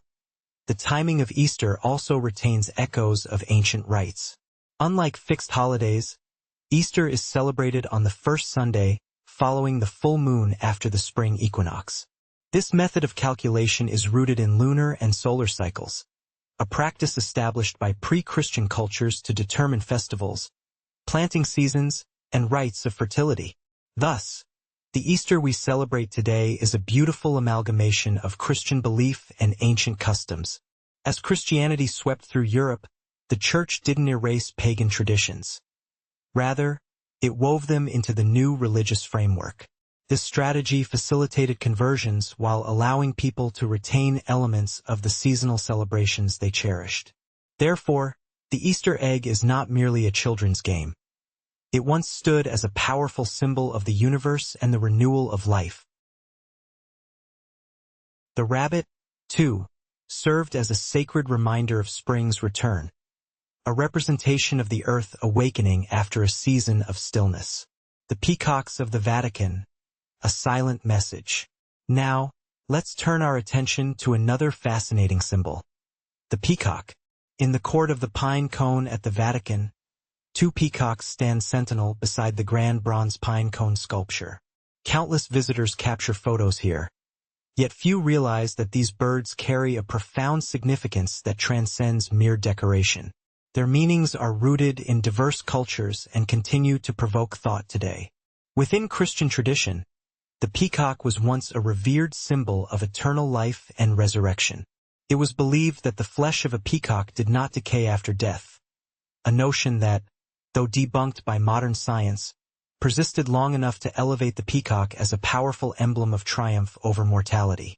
You can still find depictions of peacocks alongside crosses or angels in many ancient churches, a testament to their enduring symbolism. But the peacock's significance is not confined to Christianity. In Islamic mythology, it serves as the guardian of paradise, a sacred creature tasked with protecting the eternal realm. Interestingly, it also features as the one who led Satan into the Garden of Eden to tempt Eve, presenting a cautionary tale about beauty's dual nature, its allure and its potential dangers.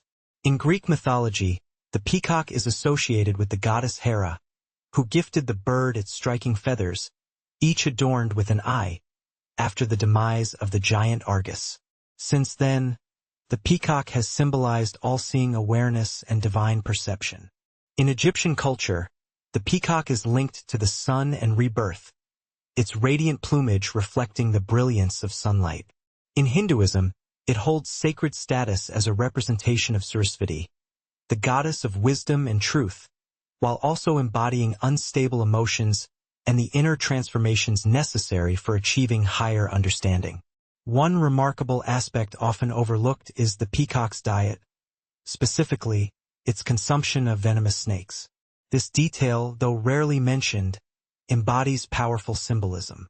In various philosophies, snakes represent base instincts such as desire, anger, and envy.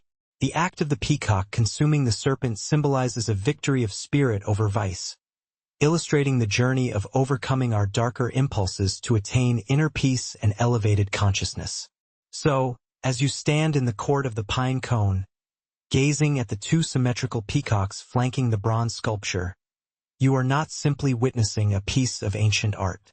You are encountering a silent message, a reminder that life transcends mere physical existence and encompasses the transformation of the mind. True beauty resides not only in vibrant colors but in our ability to conquer the shadows within us. Exploring the secrets of New Year's Day with Janice. As we transition into another topic, consider this. January 1st marks a day when the world collectively celebrates the dawn of a new year. But have you ever pondered the deeper significance behind this day? The god Janus, often depicted with two faces, symbolizes beginnings and transitions, inviting us to reflect on the past while looking forward to the future. The mysteries surrounding New Year's Day extend far beyond mere celebrations. They echo the timeless human desire for renewal and hope, the vibrant colors of history, unpacking the power within. Have you ever paused to consider the profound significance of January 1st? While many view it merely as the first day of the Gregorian calendar, this day is steeped in deeper meaning, linked to an ancient Roman god named Janus. This intriguing figure embodies the duality of time. One face gazes back at the past, while the other looks forward to the future. Janus stands alone in Roman mythology, with no direct equivalent in Greek lore. He is revered as the deity of transitions, bridging the gap between endings and beginnings, the old and the new. Isn't it fascinating that the very name of January derives from Janus himself? This choice by the Romans was deliberate, reflecting their belief that each new chapter in life requires a guide. And Janus was the one to pave the way. In ancient Rome, the new year was celebrated with special ceremonies, where people sought Janus's favor for a prosperous future. They would offer keys as symbols of his ability to unlock new doors in their lives. As they carefully crossed their thresholds, they hoped to leave behind misfortune and invite blessings into their homes. This simple yet powerful act reinforced the belief that a positive start could shape the entire year ahead. Although many of these rituals have faded into history, Janus's influence endures. When we take time to reflect on the past year and set our aspirations for the future, we unknowingly continue an ancient tradition. Interestingly, even within the Catholic Church, January 1st is marked by a solemn Mass, a day dedicated to prayer for world peace. If you look closely, this observance can be viewed as a modern echo of ancient practices, bridging the old with the new. So, as the clock strikes midnight each year, when fireworks illuminate the night sky and you share a toast with loved ones, remember that you are participating in a ritual that dates back thousands of years. It's a celebration once dedicated to Janus, the timeless gatekeeper of new beginnings. The solar wheel, a hidden legacy. Have you ever stood at the center of St. Peter's Square in the Vatican and noticed the large stone circle beneath the Egyptian obelisk? Many pass by without a second thought, but this circle is far from ordinary. Divided into 8 spokes radiating outward, it resembles a resplendent sun, a symbol known as the solar wheel. This ancient emblem has been revered by countless cultures, symbolizing life and the center of existence. The solar wheel appears throughout history, from the temples of Mesopotamia to stone carvings in Europe. Yet, Its presence in the Vatican raises an intriguing question. Some scholars suggest that the eight-spoked wheel in St. Peter's Square may symbolize the wheel of Baal, the ancient god of rain, fertility, and thunder, worshipped by the Canaanites and Phoenicians. Once a central deity in the ancient Near East, Baal was celebrated as the giver of life, with rituals intricately tied to the rhythms of nature: rain, sun, planting, and harvest. The sun symbol became a powerful representation of his divine influence. In addition to the prominent eight-spoked wheel, St. Peter's Square also features a smaller four-spoked wheel and the towering obelisk at its center. Together, these elements create a rich tapestry of symbolism layered with meaning. They represent solar energy, masculine vitality, and the ceaseless rhythm of the cosmos. In ancient pagan writings, the sun was not just a celestial body. It was a divine force, the spiritual essence of all life. The solar wheel encapsulated eternal movement, the cyclical nature of the seasons, and the unending pulse of existence. But why would symbols once tied to Baal and pagan practices find their way to the heart of modern Christianity? The answer likely lies in the early Catholic Church's approach to indigenous cultures. By adopting familiar symbols, the Church facilitated the transition for ancient peoples to embrace the new faith. The solar wheel may have been reinterpreted from a representation of Baal's power to a symbol of divine light, transforming the sun's cycles into a wheel of grace. However, there are those who propose a different angle. What do you think?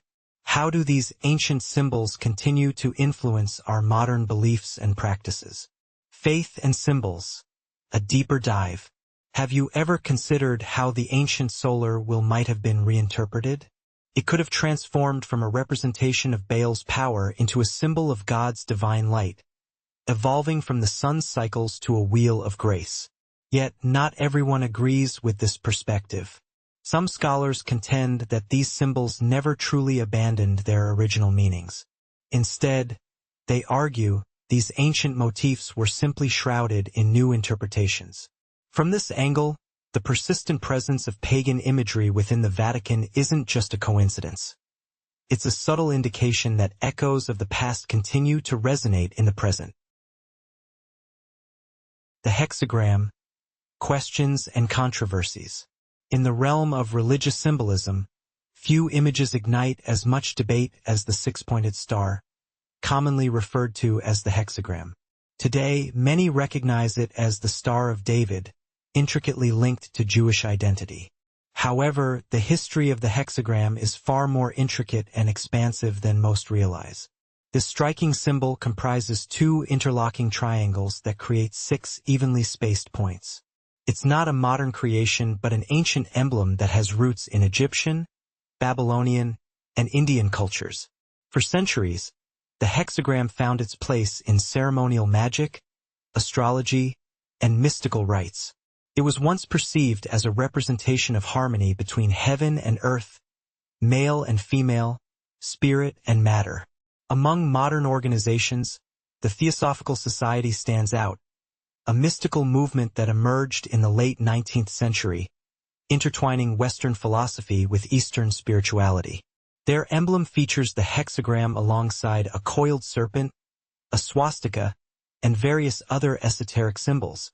The Society's founders, including Helena Blavatsky, openly celebrated Lucifer as a figure of enlightened knowledge, generating public suspicion regarding their true intentions. Unexpected connections. The Vatican and the hexagram. What may astonish many is the hexagram's presence in the Vatican itself. It appears in floor mosaics, architectural details, and even on ceremonial headpieces worn by certain popes throughout history. For a symbol once associated with non-Christian rituals and even labeled as heretical, its existence at the heart of the Catholic Church certainly raises eyebrows. Some argue that this is merely a geometrical coincidence, asserting that the hexagram is just a classically balanced design. Others believe the symbol retains its sacred energy, even if its meaning has shifted over time. Conversely, there are those who adopt a more stringent viewpoint, claiming that the existence of the hexagram within sacred spaces implies that mystical forces and non-Christian influences still quietly persist within the Church. To this day, the Vatican has not provided an official explanation regarding the presence of hexagrams within its walls. Much like many other symbols from antiquity, the hexagram remains a piece of a larger puzzle where history, belief, and unspoken meanings coexist. For some, it may be nothing more than a simple six-pointed design. Yet for those delving into the history of religion and ancient symbolic systems, the hexagram stands as a question without a clear answer. Saturnalia, the roots of Christmas traditions. Imagine a time when Saturnalia celebrated the essence of Christmas long before Christianity became the official religion of the Roman Empire. The Romans, in fact, held a significant festival during late December called Saturnalia, honoring Saturn, the god of agriculture. This festival unfolded between December 17th and 23rd, coinciding with the heart of winter and the approaching shortest day of the year. Saturnalia was a unique celebration, unlike any other holiday. During this period, social norms were turned upside down. Slaves dined alongside their masters, the less fortunate were given a voice, and everyone was encouraged to cast aside daily expectations. A spirit of revelry permeated the streets of Rome, where citizens exchanged gifts, donned colorful attire, feasted heartily, and adorned evergreen trees, hoping for the return of spring.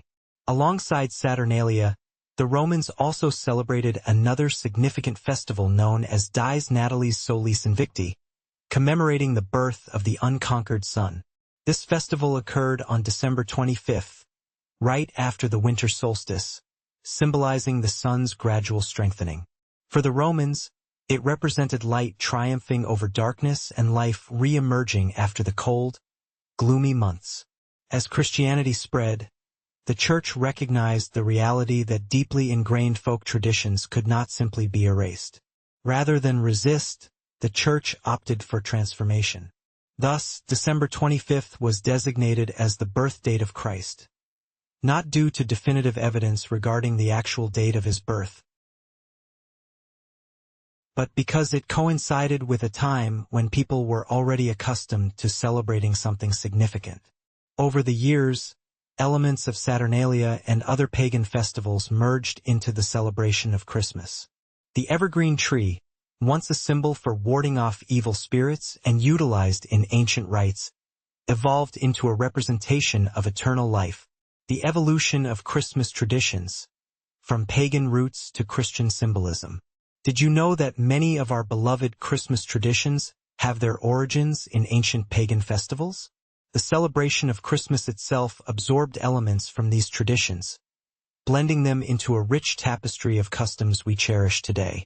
The evergreen tree, once deemed a powerful charm to ward off malevolent spirits and used in ancient rituals, has transformed into a powerful symbol of eternal life.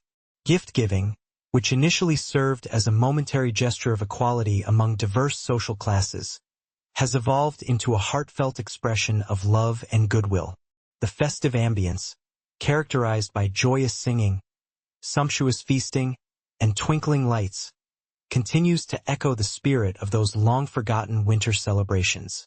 When we think of Christian art, it often appears to have emerged suddenly and definitively, almost as if ancient deities vanished overnight to be replaced by crosses, saints, and angels.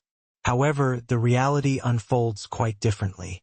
Just like the faith itself, Christian art underwent a gradual evolution, progressing step by step away from its pagan predecessors. One of the most revealing landmarks of this transition can be found deep beneath the bustling streets of Rome, at a site known as the tomb of the Aureli family. Discovered in 1919, this tomb remained hidden beneath layers of time until restoration experts completed the cleaning and preservation of its stunning artwork in 2012. Dating back to the 3rd century AD, this was a period when Christianity was still a minority faith, facing persecution and forced to practice in secrecy. Despite this, the influence of Christianity began seeping into Roman culture and thought, a transformation clearly mirrored in the art found within the tomb. As you step inside, you'll find vibrant frescoes adorning the walls, each image prompting deeper contemplation. One striking depiction shows a woman standing triumphantly atop a serpent. Could this be a reference to Eve in the Garden of Eden, or perhaps an ancient goddess overcoming darkness? Another fresco portrays a man shaping small human figures, symbolizing God's creation of mankind, while also reminiscent of Prometheus from Greek mythology.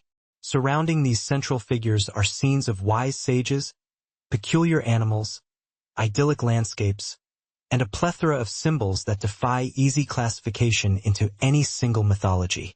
This blending of imagery signifies a crucial transitional phase, where Romans had yet to completely relinquish their ancient beliefs but were already opening up to new ideas.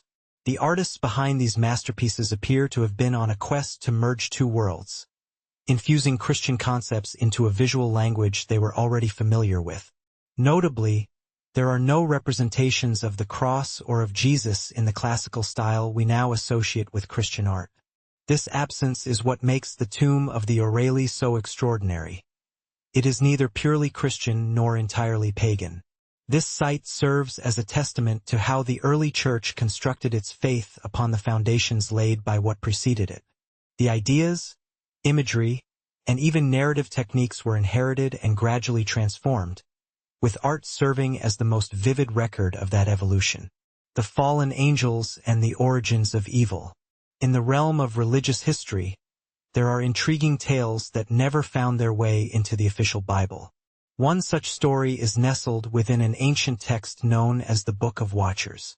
Written approximately 250 years before the birth of Jesus Christ, this book was once popular among early religious communities but was later banned and excluded by the Vatican. Many speculate that this exclusion stemmed from its contents being too divergent, potentially revealing truths the Church preferred to keep hidden. The Book of Watchers presents a strange and unsettling narrative about angels who descended from heaven, referred to as the Watchers, beings assigned to observe humanity. Yet, according to the text, some of these angels strayed from their divine mission.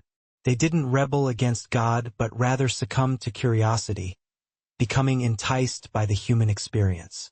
Among these angels was one named Asel, who imparted forbidden knowledge to women about cosmetics, enhancing their beauty. He also taught men the art of forging weapons and crafting metal ornaments. While such knowledge might appear commonplace today, at the time it was deemed dangerous, capable of inciting lust, violence, and greed. Another angel, Shemahaza, took the transgression further by convincing the other angels to take human women as wives. Their unions birthed a hybrid race known as the Nephilim, beings of colossal size and strength, yet savage in nature. According to the text, the Nephilim wreaked havoc upon humanity, consuming people and bringing destruction to the world. The chaos grew so dire that God could no longer turn a blind eye. As the Book of Watchers narrates, the Great Flood was sent specifically to cleanse the earth of the devastation wrought by the fallen angels and their offspring. However, the spirits of these beings did not simply vanish. Because they were neither fully human nor demons, they could not ascend to heaven or descend to hell. Instead, they roamed the earth, seeking to further corrupt humanity. So, the next time you reflect on the origins of Christmas or the stories that shape our understanding of good and evil, remember that these tales are deeply intertwined with our history, echoing through time in fascinating ways. The enigmatic Nephilim and the shadows of history. Imagine a world where beings once thought to be divine are now caught in limbo. These are the Nephilim, spirits that, due to their unique nature, could neither ascend to heaven nor descend into hell. Instead, they roam the earth, intent on further corrupting humanity.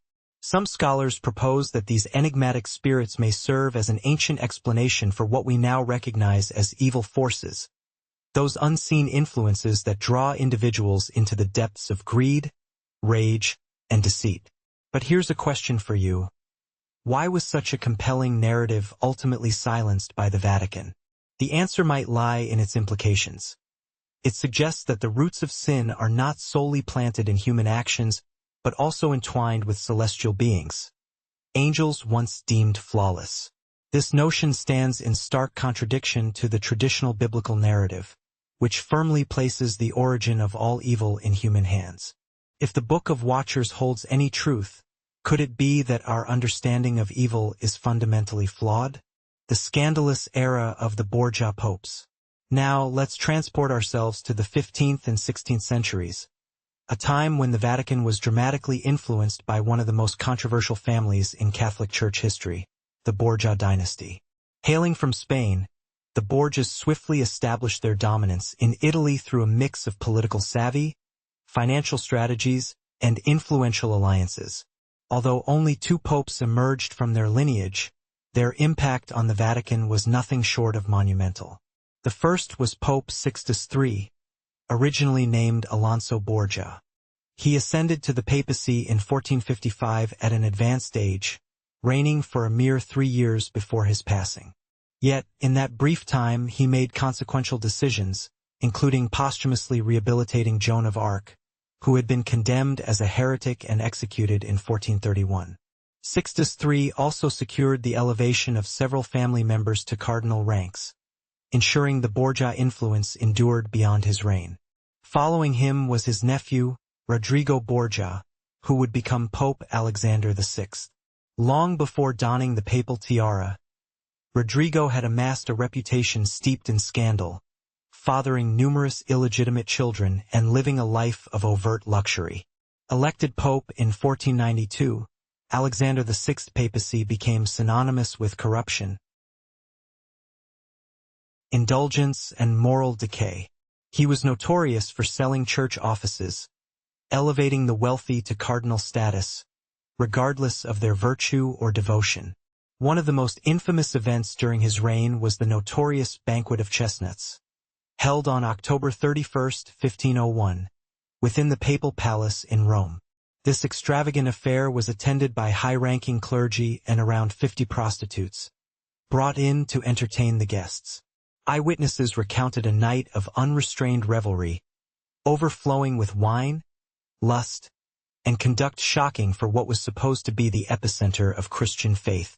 The moral degradation during Alexander VI's reign left an indelible mark on the Vatican's reputation. Though he succumbed to malaria in 1503, the legacy he left behind is a permanent stain on church history.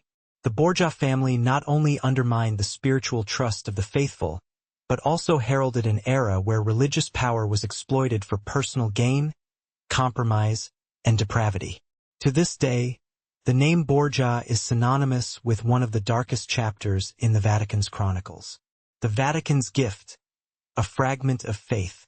Fast forward to May 2023, as King Charles III made his way into Westminster Abbey for his coronation. He was accompanied by a truly remarkable cross. But this was no ordinary Christian symbol. According to an official Vatican statement, it contained 2 fragments of the true cross, the very cross upon which Jesus Christ was crucified. This sacred gift, personally presented by Pope Francis, was intended as a token of faith and unity between the 2 nations. Yet, this gift quickly ignited a flurry of questions that remain unanswered. How could the Vatican possess so many fragments of the true cross that it could afford to bestow them like tokens of goodwill? And if this indeed was a piece of the original cross, how could such a claim ever be substantiated? According to tradition, the true cross was discovered in the 4th century AD by Helena, the mother of Roman Emperor Constantine. During her pilgrimage in Jerusalem, she reportedly unearthed 3 wooden crosses, one of which was believed to be the actual instrument of Christ's crucifixion. Over the centuries, this relic has been broken into smaller pieces, distributed among the grand churches of Europe.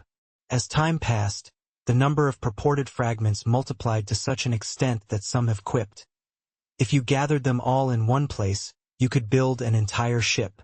However, not everyone accepts the authenticity of these revered splinters. In 2016, researchers from Oxford University examined a piece of the true cross housed at Waterford Cathedral in Ireland. Their findings dated the wood to the 12th century, over 1,100 years after the time of Jesus. So, what does this mean for our understanding of history, faith, and the very essence of what we consider sacred? The quest for answers continues, leaving us to ponder the complexities of belief and the stories that shape our world. Unveiling the mysteries, relics and revelations. Did you know that researchers at Oxford University tested a fragment of the True Cross, believed to be kept at Waterford Cathedral in Ireland? Their analysis revealed that the wood dates back to the 12th century, more than 1,100 years after Jesus walked the earth. Despite this revelation, churches around the globe continue to revere such relics as sacred artifacts. One particularly intriguing episode unfolded during the height of the war between Russia and Ukraine in 2022. A Russian Orthodox priest claimed that a piece of the True Cross was aboard the guided missile cruiser Moskva, the flagship of Russia's Black Sea Fleet, when Ukrainian missiles struck the vessel, leading it to sink into the depths of the Black Sea. This precious relic was lost to the depths. The authenticity of this fragment remains uncertain, but the tale only adds to the enigma surrounding these venerated pieces of history. But what does this mean for faith and tradition? The Vatican continues to possess and distribute wooden fragments believed to represent the most sacred object in Christianity. Is this a genuine act of faith, or merely a continuation of a long-standing tradition of religious symbolism that has been passed down through generations? The Vatican's role in the American Civil War. Imagine a diplomatic shockwave rippling through history, one that rarely makes it into textbooks. During the American Civil War, Pope Pius IX took a controversial step by recognizing Jefferson Davis as the President of the Confederate States of America. This action outraged the U.S. government and cast a long shadow over diplomatic relations for over a century. In 1863, President Jefferson Davis penned a letter to Pope Pius IX, expressing gratitude for the Pope's prayers for peace. The Vatican's response stunned many. The Pope referred to Davis as the President of the Confederate States, a title that carried significant political weight. Although the Vatican never formally recognized the South as an independent entity, the language used was widely interpreted as a tacit endorsement of the secessionist cause. Why did this matter so much? Under President Abraham Lincoln's leadership, the U.S. government viewed the Pope's words as an unwelcome intrusion into domestic affairs. The notion that a major religious authority appeared to support a faction defending slavery only intensified national divisions. The fallout from this incident strained diplomatic relations between the United States and the Holy See, leading Congress to pass a law in 1867 that severed official ties with the Vatican, a rift that would last until the 1980s. The story didn't end there. After the war concluded and Lincoln was assassinated, whispers emerged suggesting that the Pope's backing of the Confederacy might have indirectly encouraged radical actions. Some historians have pointed out that several conspirators involved in Lincoln's assassination were Catholic, speculating that Pope Pius IX's stance could have influenced their mindset. While no concrete evidence has ever linked the Vatican to the assassination, the mere suggestion has cast a long shadow in the minds of many. Adding to the intrigue are lesser-known details. After the war, while Jefferson Davis was imprisoned, Pope Pius IX sent him a portrait along with a personal prayer. According to some accounts, the Pope even gifted Davis a crown of thorns, a poignant symbol of Christ's suffering. Although this latter claim remains unverified, the act of sending any gift at all demonstrated that the Vatican had not abandoned the defeated leader of the South. Could this episode be evidence that the Vatican stood on the wrong side of history? Whether fair or not, the incident left a lingering silence between a modern superpower and one of the world's oldest religious institutions. King Solomon's treasures, a legacy of wealth. What if I told you that King Solomon, a figure from the Bible, was not only revered for his wisdom but also for his staggering wealth? Solomon, the son of King David, ruled over Israel around the 10th century BCE, and his riches are often described as beyond imagination. Some modern estimates suggest that, if adjusted for today's economy, Solomon's fortune could have surpassed a jaw-dropping $2.1 trillion, dwarfing the wealth of any contemporary billionaire. According to biblical accounts, Solomon received immense tributes of gold, silver, ivory, and other precious goods from various nations every year. He harnessed this vast wealth to construct the first temple in Jerusalem, a sacred site believed to have once housed the Ark of the Covenant. Could it be that this legendary wealth still holds lessons for us today? The stories of Solomon's reign continue to captivate the imagination, reminding us of the power and influence that wealth can wield throughout history. The enigmatic legacy of King Solomon and the curious case of Saint Christopher. Imagine a world overflowing with the shimmering allure of gold, silver, ivory, and other precious treasures from distant lands. This was the reality for King Solomon, who wielded immense wealth to construct the first temple in Jerusalem, a revered sanctuary believed to have once sheltered the Ark of the Covenant. This magnificent structure was heralded as one of the most awe-inspiring religious edifices of the ancient era. However, for centuries, the archaeological evidence to substantiate these grand narratives has remained frustratingly elusive. Did the Bible inflate Solomon's wealth and power? Some scholars argue just that. But hold on, recent archaeological breakthroughs have reignited an age-old question. Could Solomon truly have been a merchant king of antiquity? One prominent theory suggests that he forged enduring trade alliances with the Phoenicians, an ancient maritime civilization renowned for their extensive commerce throughout the Mediterranean. According to a growing body of research, Solomon may have financed daring maritime voyages that sailed across vast oceans in search of valuable minerals and goods.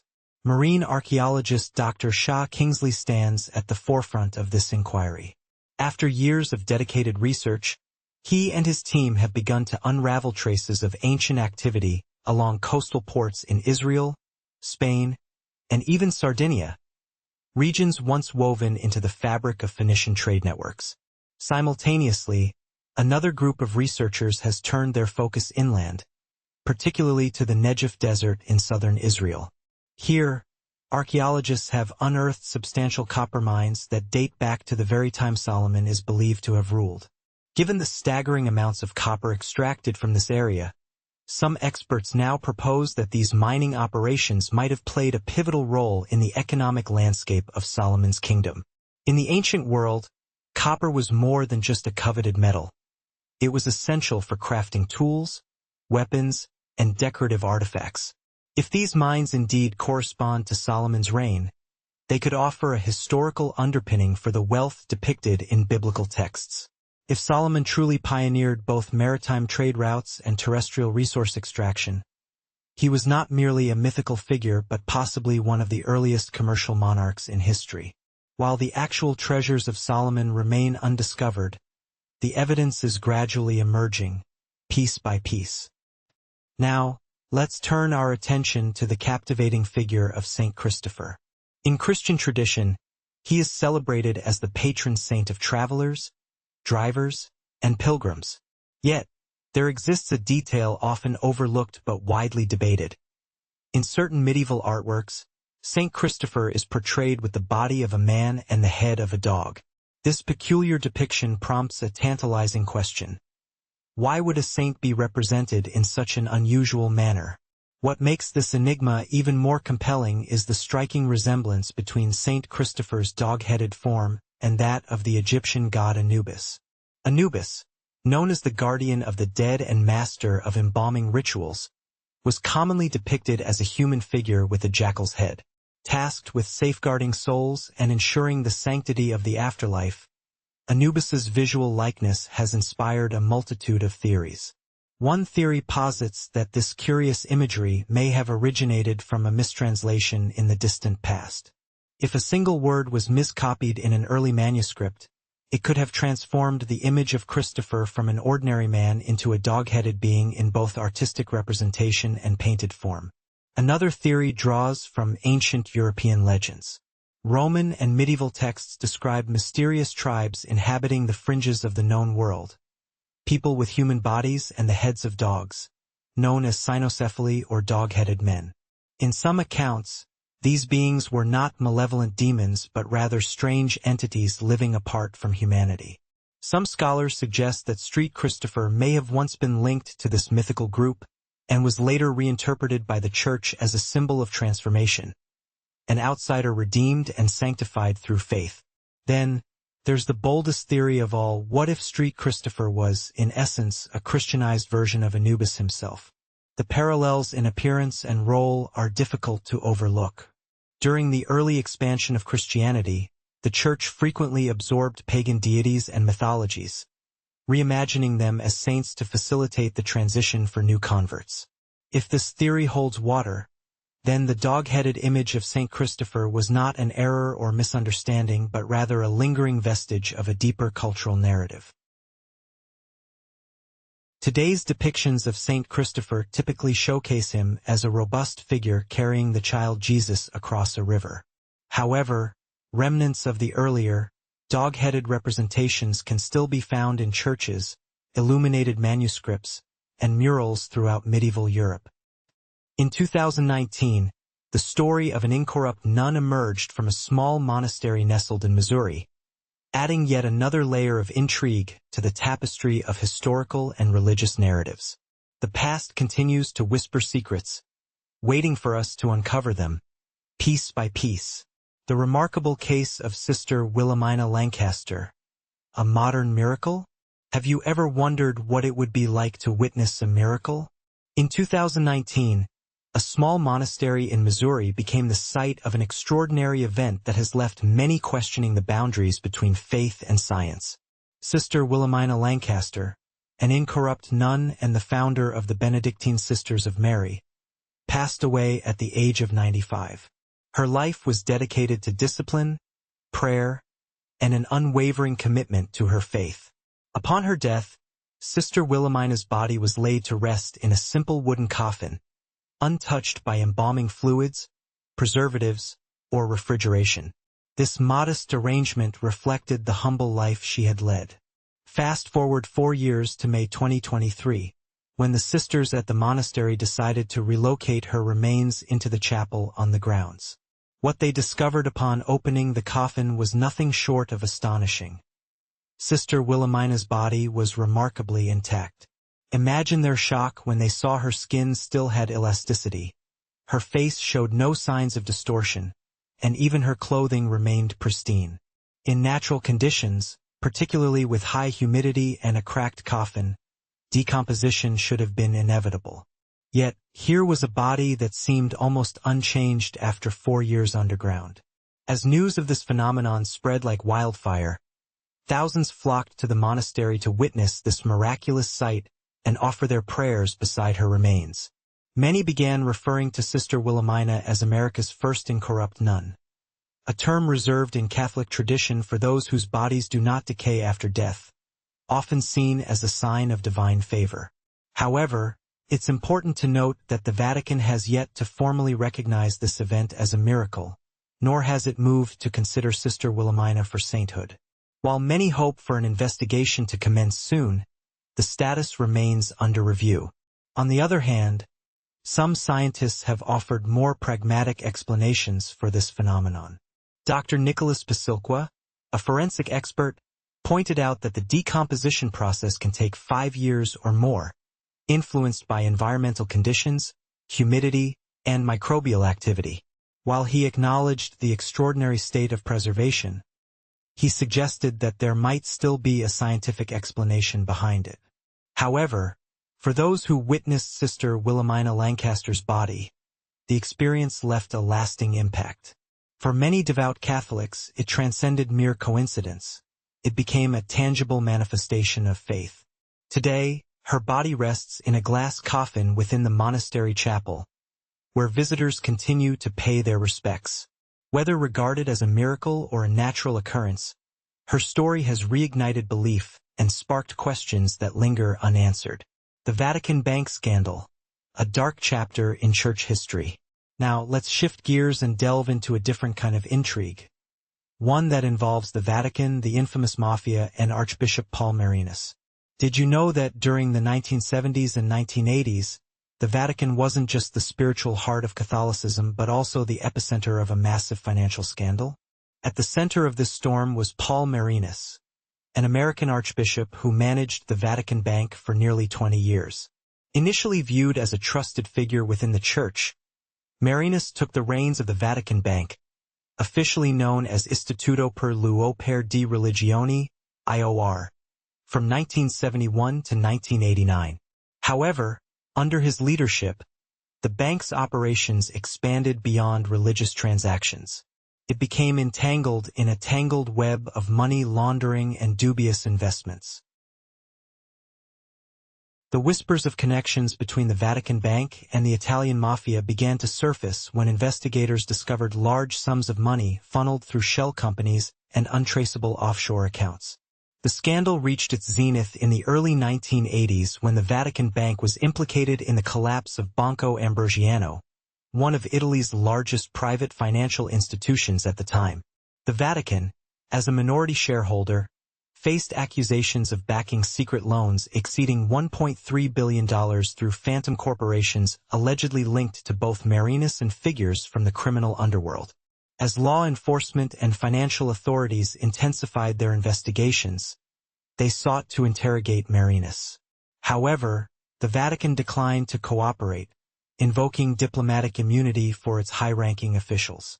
As a Vatican citizen and member of the Holy See's governing body, Paul Marinus was shielded from prosecution under Italian law. Even when U.S. authorities expressed interest in investigating suspicious transactions connected to international markets, Marinus never set foot in a courtroom. For the rest of his life, Paul Marinus lived quietly in a small town in Arizona, rarely discussing the scandal. Until his death in 2006, he was never formally charged with any crime. The echoes of this dark chapter in church history continue to reverberate, leaving behind unanswered questions and a legacy shrouded in controversy. The remainder of his life, Paul Marinus lived in quiet solitude in a small Arizona town. Rarely did he speak publicly about the scandal that had once engulfed him, and until his passing in 2006, he was never formally charged with any crime. Yet, despite this apparent tranquility, his name remains forever etched in the annals of one of the Vatican's darkest financial episodes. But what lies beneath the surface of Marinus's story? It serves as a stark reminder that even within the revered walls of a sacred institution, hidden corridors may conceal perilous alliances and uncomfortable truths waiting to be confronted. Now, let's dive into a question that has intrigued historians and theologians alike. Was King David a mere legend or a historical reality? In biblical texts, this figure appears prominently. He's the young shepherd who triumphed over Goliath, the successor to King Saul, and the ruler believed to have presided over a formidable kingdom with its capital in Jerusalem. But did this legendary king truly exist? And if he did, was he indeed the leader of a grand empire as depicted in Scripture? For centuries, the lack of concrete archaeological evidence led many to dismiss King David as nothing more than a myth, a legendary construct designed to legitimize a later ruling dynasty. However, everything changed in 1993 with a groundbreaking discovery at an archaeological site in northern Israel known as Tel Dan. Researchers unearthed a stone fragment inscribed with the phrase, "House of David." This marked the first significant extra-biblical reference to David, confirming his existence not through the Hebrew tradition but from the records of an adversary. An Aramean king, in a moment of triumph, had etched on his victory stele that he had vanquished the king of Israel and the king of the house of David. This find was a pivotal moment in biblical archaeology. Small in size yet monumental in implication, it established that the name David was not merely a figment of literary imagination but had a genuine historical presence in the ancient Near East. Since then, further excavations have sought to uncover the true extent of David's kingdom. One of the leading figures in this ongoing research is Professor Isef Garfinkel of the Hebrew University of Jerusalem. Over many years, he and his team have revealed a network of fortified cities surrounding Judea, all dating back to the 10th century BCE, the very era when David is believed to have ruled.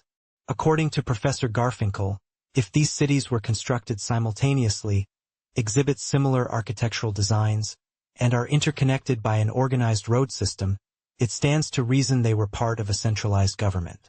If that were the case, then the man who led this kingdom would indeed have been none other than King David himself. Yet the debate rages on. Not all scholars concur with this conclusion.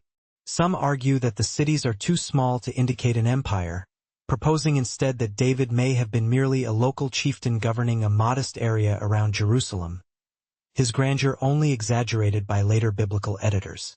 While these discussions remain unresolved, recent archaeological findings increasingly suggest that King David was not merely a mythological figure but a real individual, possibly wielding far greater power and historical significance than previously imagined. Now, let's shift gears and examine another sobering chapter in history: the Vatican's involvement in the Rwandan genocide. In 1994, Rwanda plunged into a nightmarish abyss of violence. Within a span of just 3 months, an estimated 800,000 people, primarily from the Tutsi ethnic group, were brutally murdered in what would later be recognized as genocide. What complicates this tragedy is the troubling role the Catholic Church played during this dark time. With deep-rooted influence and a vast number of followers, the Church was woven into the very fabric of Rwanda's social and spiritual life. However, instead of acting as sanctuaries, many Catholic churches became the sites of some of the most horrific massacres. Civilians sought refuge within these sacred walls, believing that priests would protect them from the violence outside. Sadly, this was not the case for everyone. Some clergy members were accused not only of indifference but also of actively contributing to the deaths of thousands. One particularly notorious case involved Father Anno Saramba, who presided over a church where approximately 2,000 Tutsis sought shelter. Eyewitness accounts and official investigations revealed that Saramba allowed the church to be destroyed with people still inside. He was later arrested and tried by the International Criminal Tribunal for crimes against humanity. But the narrative does not conclude there. When the Rwandan government sought the extradition of other priests believed to be complicit in the genocide, the Vatican declined. Instead, several of these individuals were discreetly relocated to various countries in Europe, given new identities, and allowed to continue their religious duties as if nothing had transpired. This raises unsettling questions about accountability and the moral responsibilities of institutions that wield significant power. The Vatican's unexplained decisions. Surprisingly, rather than facing the consequences, several individuals involved in a significant controversy were quietly relocated to various European nations. These individuals were granted new identities and permitted to carry on with their religious duties as if nothing had occurred. Some even found themselves reassigned to different ministry roles without any public explanation. This decision by the Vatican to avoid extraditing these priests left many scratching their heads. For an institution that wields considerable moral authority across the globe, such a choice sparked a silence that is difficult to comprehend.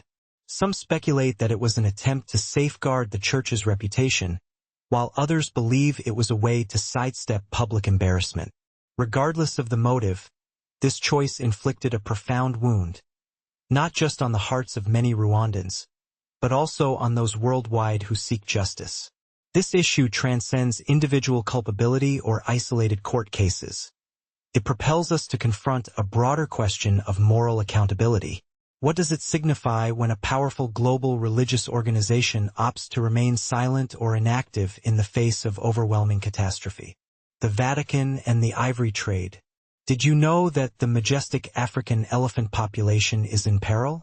These gentle giants face a tragic fate, often hunted for a single valuable resource: their ivory. This reality is distressing not only for conservationists but for anyone who cherishes the survival of life on our planet.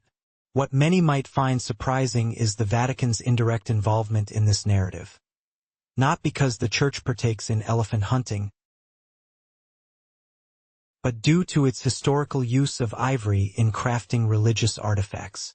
Crucifixes, statues of saints, and various decorations, often used in sacred rituals or sold in religious souvenir shops, have all utilized ivory over the years.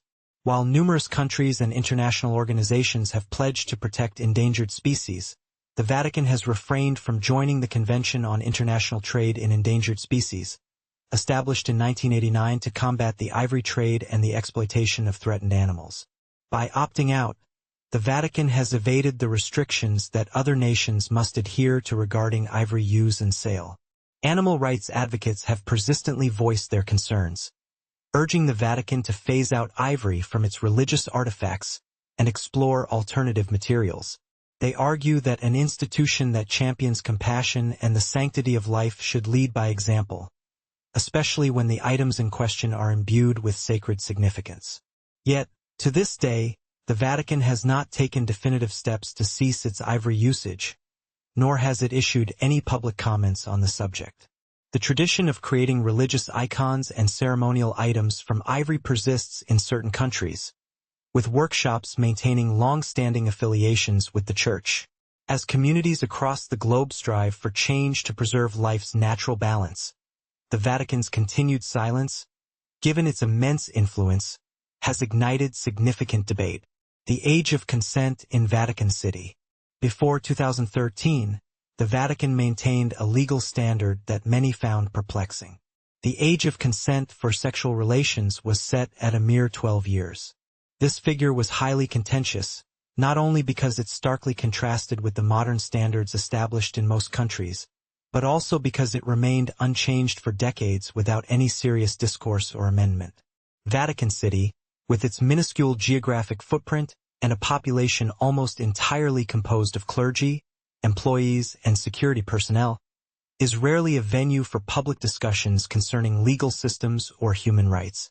However, the persistence of such a legal standard, especially amidst growing revelations of sexual abuse scandals within the Catholic Church, raised alarming questions about the moral awareness and institutional accountability of the world's most powerful religious organization. The age of consent is defined as the age at which an individual can legally engage in sexual activity with informed consent without it being categorized as statutory abuse. In most developed nations, this age typically ranges from 16 to 18. The fact that the Vatican maintained this age at 12, regardless of how infrequently it was applied, troubled many international observers. This concern was particularly pronounced given the Church's long-standing emphasis on protecting morality, children, and societal integrity.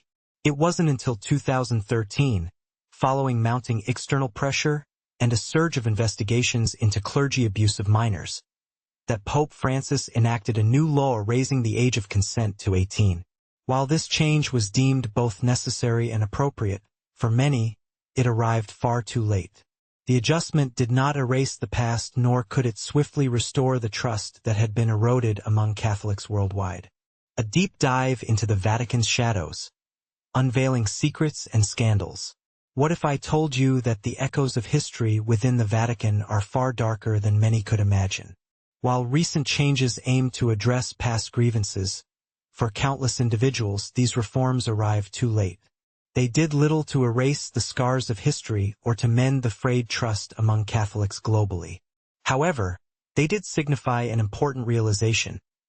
The law must embody not just legal principles but also moral values, human rights, and the imperative to safeguard the vulnerable.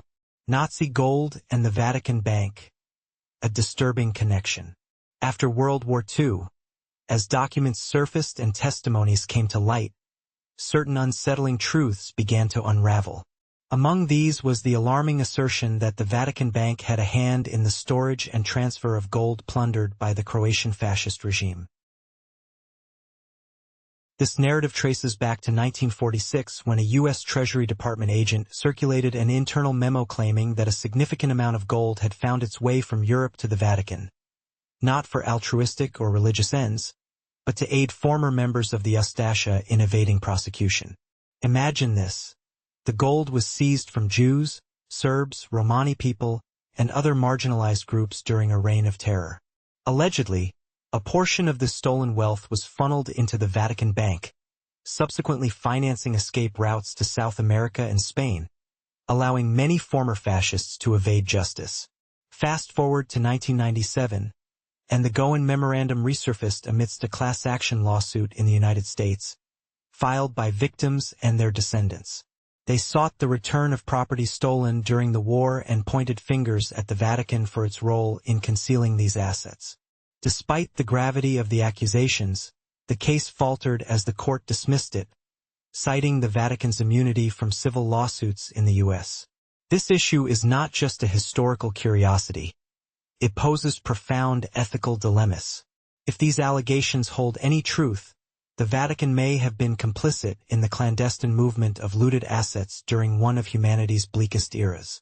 To this day, the Vatican has yet to take formal responsibility for the gold, and the complete records surrounding this affair remain undisclosed. For many, this isn't solely about demanding an apology. It's about transparency and understanding what truly transpired, ultimately closing a chapter of history that has lingered unresolved for far too long. Prostitution rings and hidden secrets within the Vatican.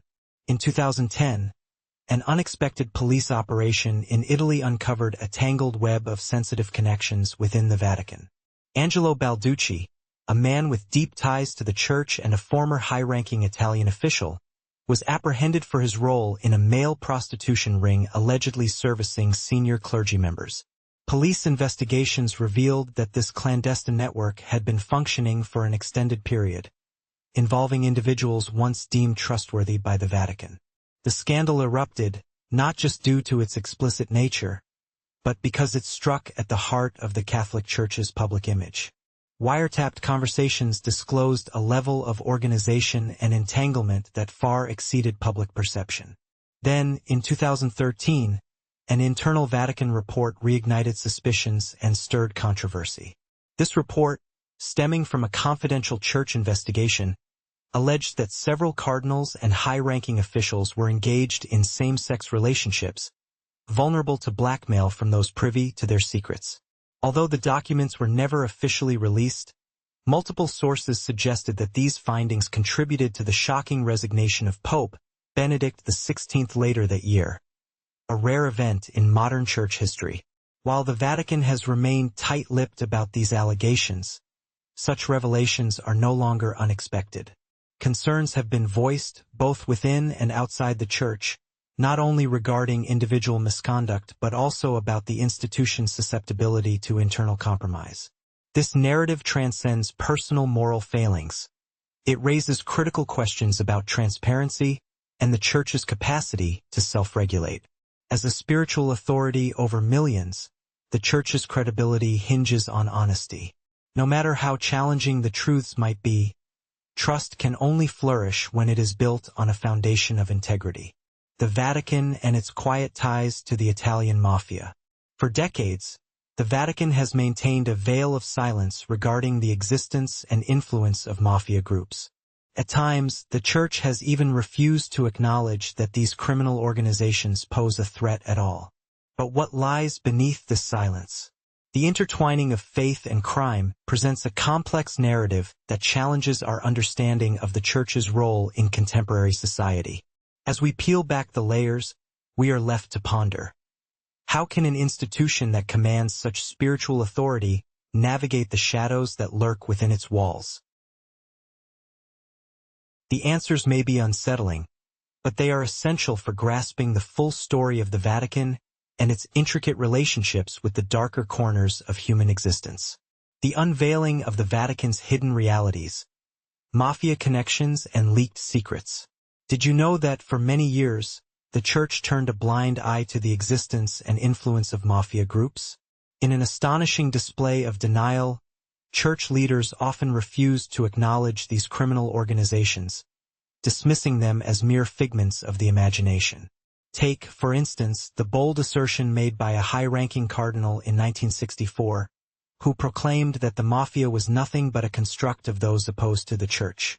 This shocking statement not only raised eyebrows but also hinted at a deliberate evasion of a troubling reality. However, the ensuing evidence painted a different picture, revealing a complex relationship between certain church figures and mafia entities. In some instances, mafia groups were discovered to have funded religious activities, contributed to church constructions, and supported significant local church events financially. These contributions were often accepted under the guise of benevolent donations, with little scrutiny regarding the origins of the funds. One particularly controversial incident took place in the early 2000s when a notorious mafia boss was laid to rest within the walls of a prominent church in Sicily, mere steps from the traditional resting place of popes. His funeral, conducted with full religious honors and attended by hundreds of mourners, left many astonished. While there's no direct evidence linking the Vatican to this event, the mere allowance of such a ceremony within the sacred confines of the Church raised significant questions. In recent times, some popes, especially Pope Francis, have voiced their concerns more forcefully regarding the violence and corruption perpetuated by these criminal organizations. Yet, the shadows of the past linger, and the discreet relationships that once flourished remain shrouded in mystery. The Vatican's secrets exposed. The Gabrielli leak. Imagine being at the center of a scandal that rattled the very foundations of one of the world's most secretive institutions. That was the reality for Paolo Gabrielli, the personal butler to Pope Benedict XVI. Not a high-ranking official or an outsider, Gabrielli lived within Vatican City, worked closely with the Pope, and had access to sensitive documents. For months, he covertly photocopied internal communications, financial reports, and personal notes among bishops and senior church officials. These documents, later handed to an Italian journalist, unveiled a myriad of stories the Vatican had never intended for public consumption. The leaked materials painted a stark contrast to the Vatican's polished public image, revealing power struggles, financial scandals, mismanagement, and internal complaints concerning Pope Benedict's leadership. The revelations shook the faith of countless Catholics and ignited widespread doubts regarding the Church's transparency. Once the leak was uncovered, Gabrielli was arrested and charged with theft of confidential documents. He admitted to his actions but claimed his intentions were noble, to alert the Pope to the realities surrounding him, believing internal factions were keeping vital truths hidden. Remarkably, Gabrielli did not seek financial gain nor attempted to escape. After a formal trial, he was convicted but ultimately pardoned by Pope Benedict. While Gabrielli was the only individual officially held accountable, suspicions lingered about a broader network of clergy and Vatican insiders who may have used him as a conduit to expose the truth. The Viliac scandal left an indelible mark, demonstrating that even in the most sacred and secretive of institutions, human conflicts, discontent, and power struggles persist, just as they do everywhere else. The secret files of Canon 489, unveiling a hidden archive. What if I told you that Canon 489 is not merely a myth or a rumor? It exists as a real archive, a collection of documents meticulously preserved since the 18th century under the veil of secrecy. Within this archive lie detailed records of serious incidents involving crimes, misconduct, and the Church's chosen methods of handling such matters. These files encompass not only confessions from priests but also internal correspondence, diocesan reports, and high-level directives instructing that certain matters be dealt with internally or that sensitive documents should be destroyed. For generations, these records were carefully maintained yet hidden from public view, the press, and even external legal authorities. It wasn't until the child abuse scandal erupted within the Boston Archdiocese in 2002 that a portion of this concealed truth began to emerge. A U.S. court compelled the local church to release relevant documents, revealing contents reminiscent of Canon 489. What the public witnessed was a troubling pattern of cover-ups. Priests quietly reassigned, victims instructed to remain silent, and letters from high-ranking officials acknowledging the misconduct yet keeping it hidden from the public eye. The revelations from Canon 489 and the Viliac scandal highlight the urgent need for transparency and accountability within the Church, illuminating the complex relationship between faith and human fallibility. It was a lengthy saga of concealment. Priests quietly reassigned, victims urged to keep silent, and letters from high-ranking officials confirming awareness of misconduct, yet never made public. Alarmingly, the vast majority of the Canon 489 files remain undisclosed. Only a handful of individuals within the Vatican have access to these files, and those who have worked near the archive are bound by stringent oaths of absolute secrecy. What raises concern for many is not solely the existence of such wrongdoing, but the meticulous documentation of these acts, all deliberately kept in the shadows. If the Church genuinely aspires to purity and moral accountability, then what could be the rationale for clinging so tightly to these files? Enter Father Walter Czisk, a Jesuit spy who navigated the murky depths of the Soviet Union. Born in 1904 in the small town of Shenandoah, Pennsylvania, Walter Czisk hailed from a family of Polish immigrants entrenched in a close-knit Catholic community. From an early age, Czisk felt an unwavering call to the priesthood. In 1928, he officially joined the Jesuit order, and by 1937, he had been ordained. As the world teetered on the brink of war, Czisk felt it was his mission to bring the Catholic faith to the Soviet Union, a nation where religion was being ruthlessly suppressed by the state. Fueled by determination, he studied the Russian language and disguised himself as an ordinary laborer.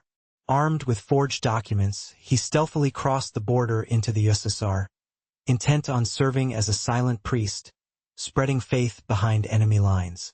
However, in 1941, his mission took a perilous turn when he was arrested by Soviet security forces, accused of being a Vatican spy.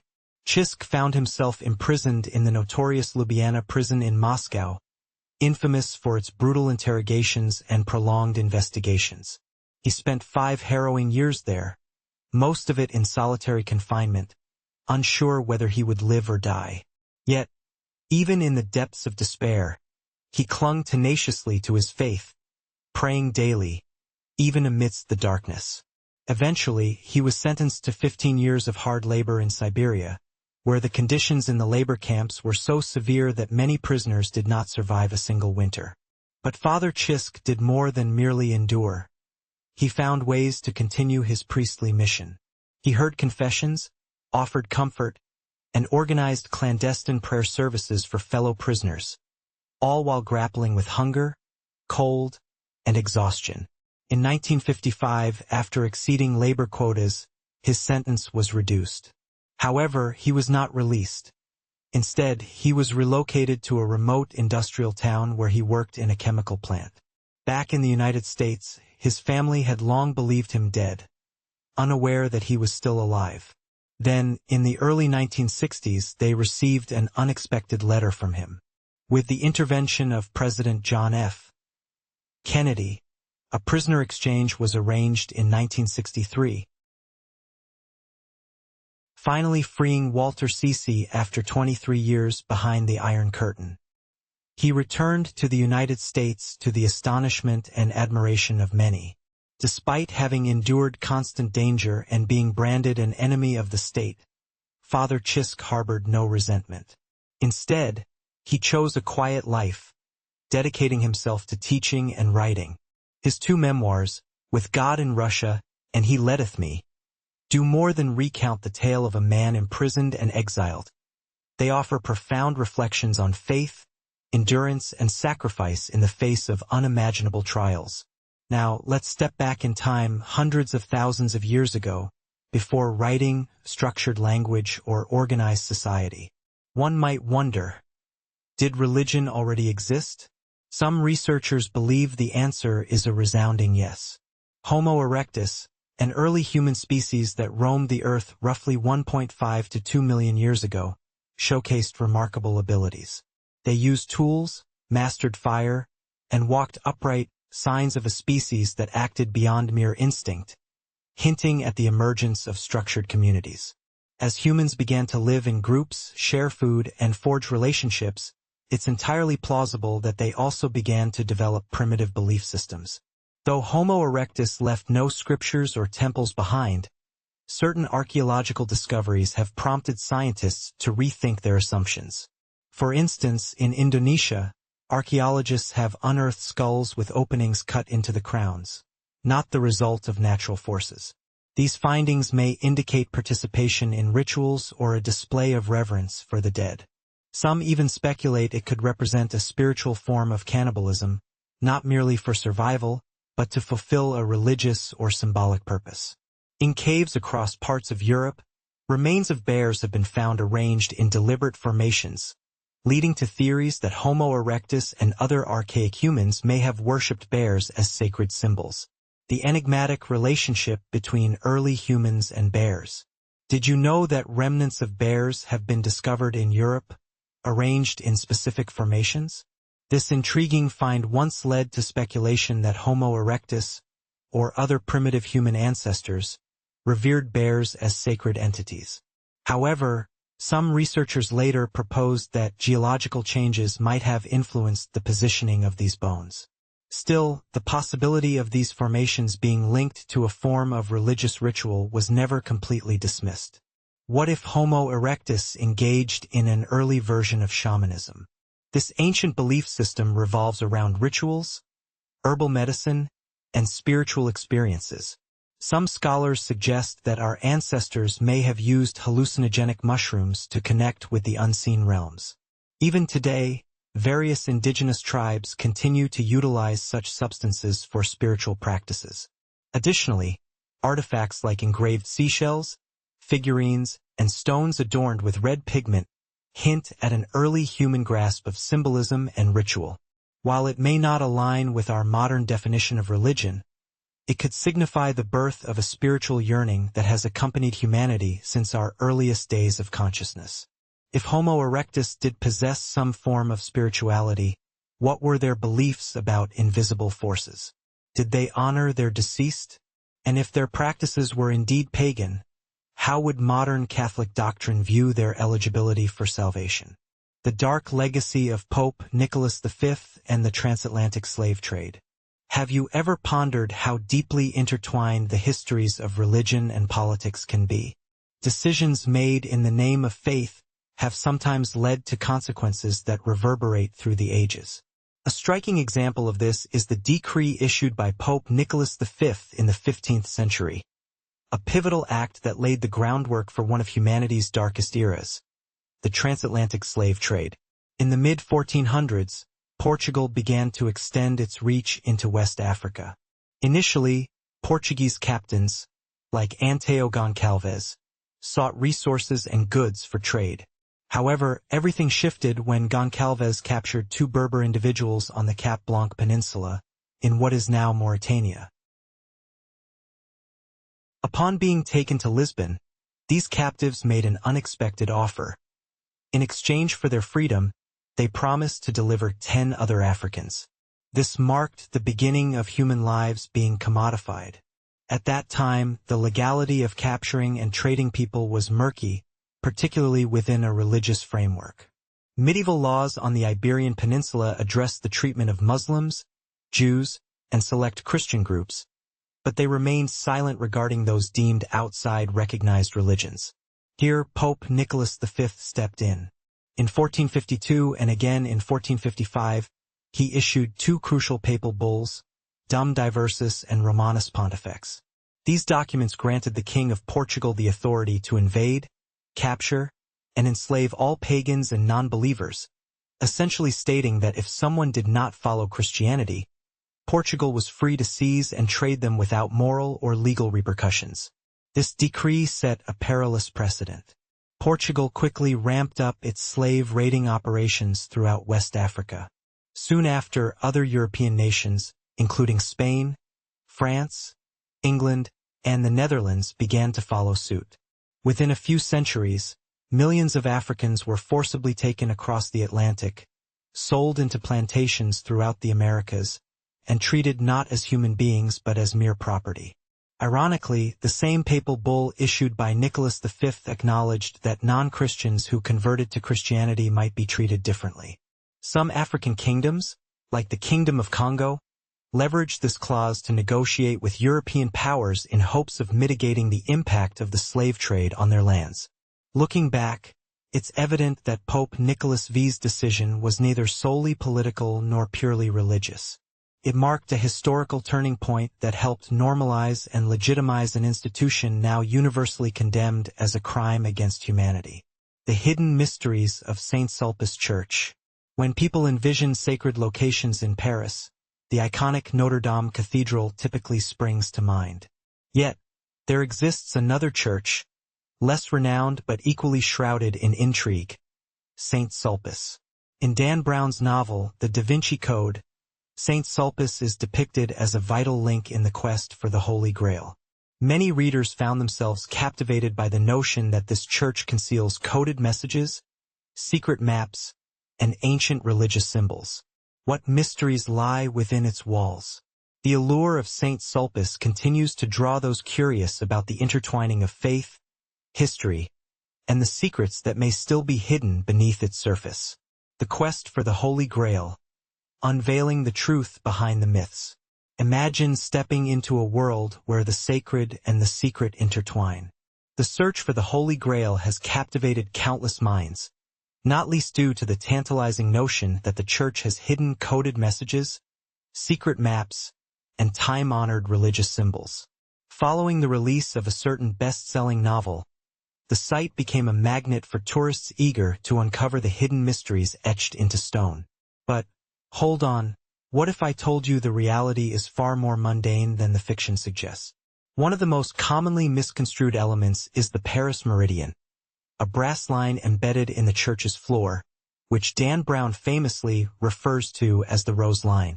In the narrative, it's depicted as part of a clandestine map leading to the treasures of the Knights Templar.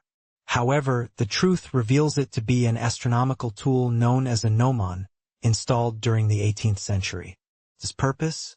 To mark the winter solstice and help track the passage of time. There's no connection to esoteric symbols or secret societies here. Another element frequently misinterpreted is the artwork titled Saint Michael Defeating the Dragon, which hangs within the church. In the novel, it's portrayed as a cryptic message from the Knights Templar, allegedly hinting at the downfall of the French monarchy. In reality, it's a standard motif in Catholic art, illustrating the Archangel Michael's triumph over evil, a timeless representation of the struggle between good and evil. Now, let's shift our focus to Saint Sulpice. This remarkable site is truly worth a visit. Not for the myths or hidden codes, but for its authentic cultural and historical significance. Throughout French history, this church has hosted countless important ceremonies. Notable figures like Robespierre and Victor Hugo once roamed its grand corridors. Within its chapels, some still echo with 18th century architecture and original artworks, including the Chapel of Our Lady, a space once dedicated to the poorest parish members. The Parallels of Horus and Jesus, a tapestry of belief. For centuries, the life story of Jesus Christ has been the cornerstone of Christian faith. Yet, did you know that some scholars argue this narrative bears striking similarities to an ancient Egyptian myth, the legend of the god Horus?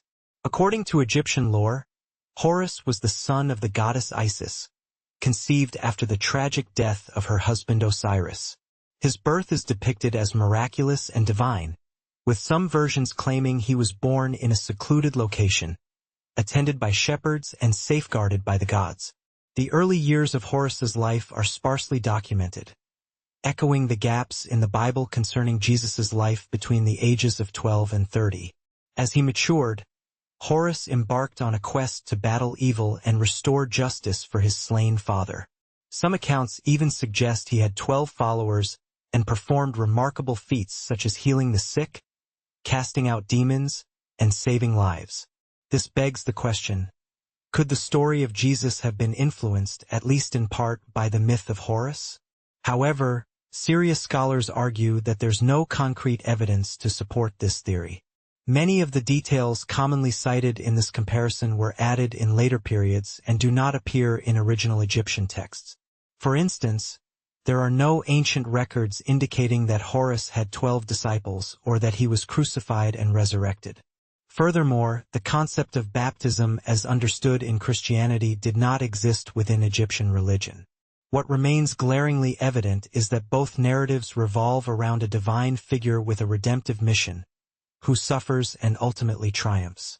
The Horus hypothesis stands as one of the more fascinating modern comparisons. It does not aim to discredit religious beliefs but rather emphasizes how ancient civilizations may have influenced one another in ways we are only beginning to grasp. The Pope's Egyptian Museum, a hidden treasure of history. Nestled in the heart of the Vatican lies a lesser-known gem, the Pope's Egyptian Museum. Established in 1839 during the papacy of Gregory XVI, this museum was created to showcase ancient Egyptian artifacts, many of which were once cherished possessions in the private residence of Pope Pius IV at the Belvedere Palace. The collection is not only vast but remarkably unique. Many artifacts date back to the era of ancient Egypt, brought to Europe in the wake of significant historical upheavals, particularly following the Battle of Actium in 31 BCE. This pivotal conflict marked the defeat of the alliance between Cleopatra and Mark Antony at the hands of the Roman Empire, leading to Egypt's loss of independence and its eventual absorption into Rome. In the aftermath of that victory, Romans began transporting a wide array of items from Egypt: statues of deities, ceramic vessels, mummies, and religious relics. These treasures tell a story of cultural exchange and historical significance that continues to resonate today. The legacy of independence, Rome's acquisition of Egyptian treasures. Did you know that the moment Rome conquered Egypt marked a pivotal shift in the flow of cultural artifacts? Following their victory, the Romans embarked on a grand expedition, transporting a stunning variety of treasures back to their homeland. Imagine statues of gods, intricately designed ceramic vessels, mummies, and sacred relics making their way across the Mediterranean. Over time, many of these remarkable items found their way into the hands of popes, eventually culminating in the museum visitors marvel at today. However, the narrative surrounding these artifacts is steeped in controversy. While they are impeccably preserved and proudly displayed, many scholars and citizens of Egypt view these objects as spoils of war, trophies collected during a tumultuous era of invasion and the loss of sovereignty. To this day, the majority of these treasures reside in the Vatican, far from their original home. So, we must ask ourselves, is the preservation of ancient heritage in foreign museums a noble act of cultural conservation, or merely a continuation of imperial dominance under a different guise? The Vatican may assert that these artifacts represent a shared legacy of humanity, but for Egypt, they symbolize sacred fragments of a lost history, taken and never returned. The Forbidden Manuscript, the first apocalypse of James. Imagine the excitement of archaeologists as they stumbled upon an ancient text that had been shunned by the Church for centuries. In 2017, amidst a pile of crumbling papyrus and discarded 5th-century tax records, they discovered the first apocalypse of James. This manuscript, despite its profound connection to Jesus and his disciples, never made it into any official version of the Bible. Perhaps this omission is due to its potentially dangerous content, ideas that posed a challenge to the prevailing religious doctrines of the time. Written in Greek on weathered papyrus, this text was unearthed from an ancient rubbish heap near a monastery in Egypt. While it lay alongside mundane items like receipts for chariot rentals and invoices for donkey fodder, the manuscript's content held immense religious and philosophical significance. It recounts secret teachings that Jesus imparted solely to James, a disciple depicted as possessing deep insights into the nature of existence. In stark contrast to traditional Christian beliefs, this text suggests that the world was not created by an all-powerful and benevolent God, but rather by a malevolent entity, a false deity crafting reality as a prison for the human soul. This provocative worldview directly opposes the foundational tenets of Orthodox Christianity and would have undoubtedly been condemned as heresy when it was penned. Strikingly, some modern scholars note an uncanny parallel between this notion and the concept of a fabricated reality depicted in science fiction, like The Matrix, where humanity exists within a constructed universe under the control of an unseen force. Beyond its controversial messages, the physical characteristics of the manuscript reveal further insights. The evenly spaced lines and meticulously marked syllables suggest that it was likely utilized as a teaching tool. The fact that this significant text was found in a rubbish heap, rather than preserved in a library or archive, speaks volumes about how dissenting ideas were treated. It reflects a historical trend in which teachings that deviated from orthodoxy were not only marginalized but erased from the collective memory of humanity. The enigma of Alexander the Great's final resting place. What if I told you that the final resting place of Alexander the Great, one of history's most iconic figures, remains shrouded in mystery even after more than 2,000 years? Despite being a powerful and revered leader of the ancient world, his tomb seemingly vanished without a trace. Archaeologists have tirelessly searched for centuries, yet one particularly controversial theory suggests a surprising twist: that Alexander's body still exists, not in Egypt as one would expect, but hidden within one of Italy's most treasured churches. According to this intriguing theory, following Alexander the Great's death in 323 BCE, his body was first interred in Memphis, Egypt, before being relocated to Alexandria, the city he founded and where he wished to rest eternally. For centuries, his tomb became a pilgrimage destination for kings, emperors, and scholars alike. Yet, at some unknown point in history, it completely disappeared from the annals of time. Some researchers propose that his remains were not truly lost but rather secretly moved. The theory suggests that during the Middle Ages, a Venetian merchant smuggled Alexander's body out of Alexandria and transported it to Italy. Upon reaching Venice, the remains were mistakenly identified as those of St. Mark and buried in St. Mark's Basilica, which today stands as one of Europe's most significant religious sites. This theory, as audacious as it may appear, brings forth some compelling arguments. Firstly, after the 4th century, there are no credible records of Alexander's tomb, despite its former fame. Secondly, the body interred in St. Mark's Basilica has yet to be conclusively identified, leaving open the tantalizing possibility that the legacy of Alexander the Great may still be hidden in plain sight, waiting to be discovered once more. A journey through time, the mysteries of Alexander and the sacred practices of the Vatican. Did you know that, after the 4th century, the whereabouts of Alexander the Great's tomb remain shrouded in mystery? Despite its historical significance, reliable records of its location have vanished. Moreover, the body enshrined within St. Mark's Basilica has yet to undergo a comprehensive scientific analysis. Its identity rests firmly on religious tradition and symbolic attribution, rather than definitive physical or historical evidence. What if this theory holds a kernel of truth? It could shed light on why no archaeological expedition has ever uncovered Alexander's tomb in Egypt, despite countless extensive searches. As it stands, no concrete proof has surfaced to affirm that the remains in St. Mark's Basilica indeed belong to the legendary conqueror. The Vatican has not released any DNA tests or in-depth studies of these remains. The lingering questions surrounding this issue highlight a crucial point. History is often less certain than we assume. Sometimes, the most legendary figures of antiquity can seem to slip through our fingers. The statue of Anubis, an intriguing blend of cultures. Imagine wandering through the tranquil halls of the Vatican's Egyptian Museum, surrounded by ancient mummies and dark stone sculptures. You come upon a remarkable artifact that draws you in like a magnet. This finely carved marble statue, nearly life-sized, showcases Anubis, the ancient Egyptian god known for guarding mummies and guiding souls to the afterlife. Yet, there's something strikingly unusual about this representation. Anubis is draped in a Roman cloak, a far cry from traditional Egyptian attire. In his hands, he holds an ancient Egyptian musical instrument and the caduceus, the staff beloved by Hermes of Greek mythology. This unexpected fusion of cultural symbols is no mere coincidence. It mirrors a specific era in Roman history when the empire not only conquered Egypt but also embraced many of its religious rites, symbols, and ceremonial traditions. As cultures intertwined, deities were reimagined to better resonate with the spiritual lives of the Roman populace.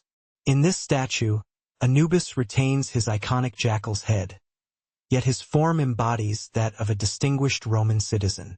One hand grasps the sistrum, a sacred rattle integral to Egyptian rituals, while the other holds the caduceus, symbolizing the connection between the living and the dead.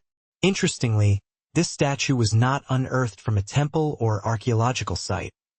It was crafted during the Roman era, likely as an ornamental piece for a wealthy patron's home. After centuries of being passed from one owner to another, it was gifted to Pope Benedict XIV in 1749 and has since become an integral part of the Vatican's collection. The enigmatic mummification of saints. Now, let's delve into a fascinating aspect of Catholic belief, the mummification of saints. For many devout Catholics, the incorruptibility of a human body post-mortem is seen as a divine sign of holiness. There are accounts of saints, after resting in the earth for years, being discovered in such immaculate condition that it was deemed miraculous. Yet, in modern times, not all such instances are the result of natural preservation. Within the Vatican, a discrete and systematic process has existed for preserving the bodies of saints and popes, drawing inspiration from ancient Egyptian mummification practices. Between 1975 and 2008, a specialized team appointed by the Vatican undertook preservation procedures on at least 31 saints and revered figures. This effort was largely kept under wraps, but bits and pieces of information have surfaced over time. The primary aim was to halt decomposition, allowing these bodies to be displayed in churches as lasting symbols of faith and spiritual permanence. One of the most striking cases is that of Pope John XXII, who passed away in 1963. When his body was exhumed in 2001 for placement in a glass coffin within St. Peter's Basilica, observers were taken aback by its remarkable condition.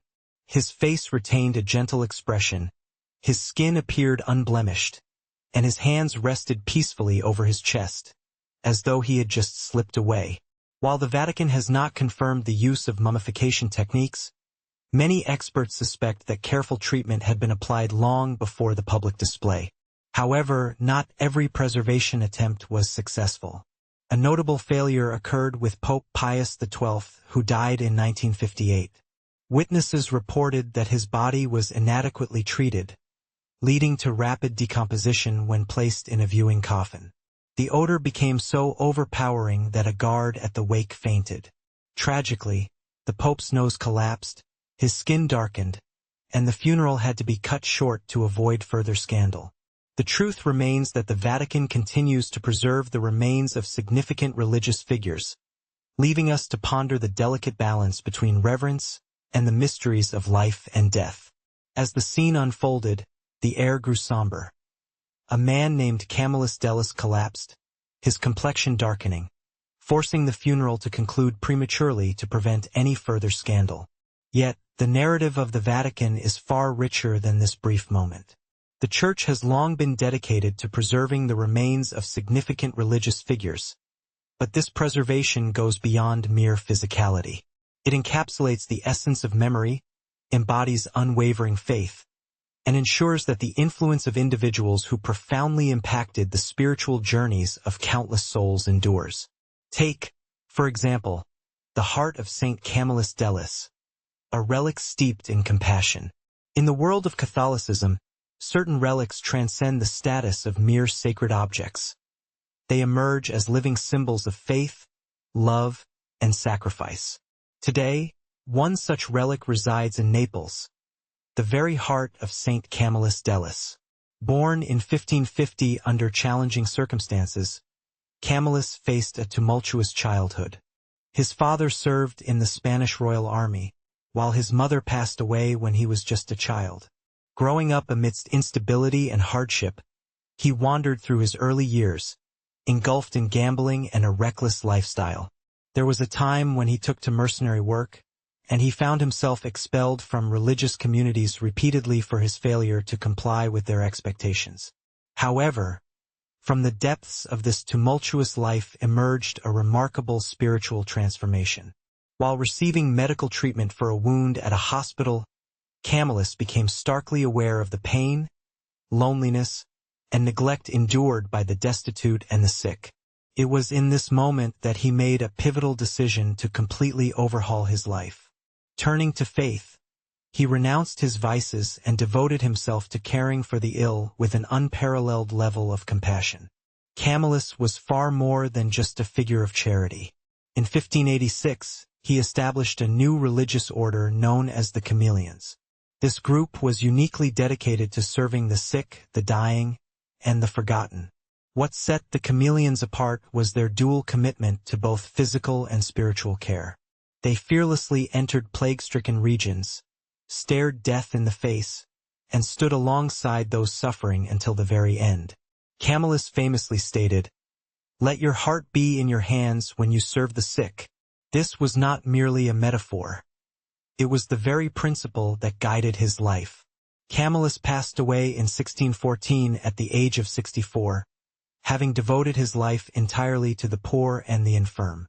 Following his death, it was determined that his heart should be preserved as a sacred relic. Eyewitnesses at the time were astonished when surgeons extracted his heart.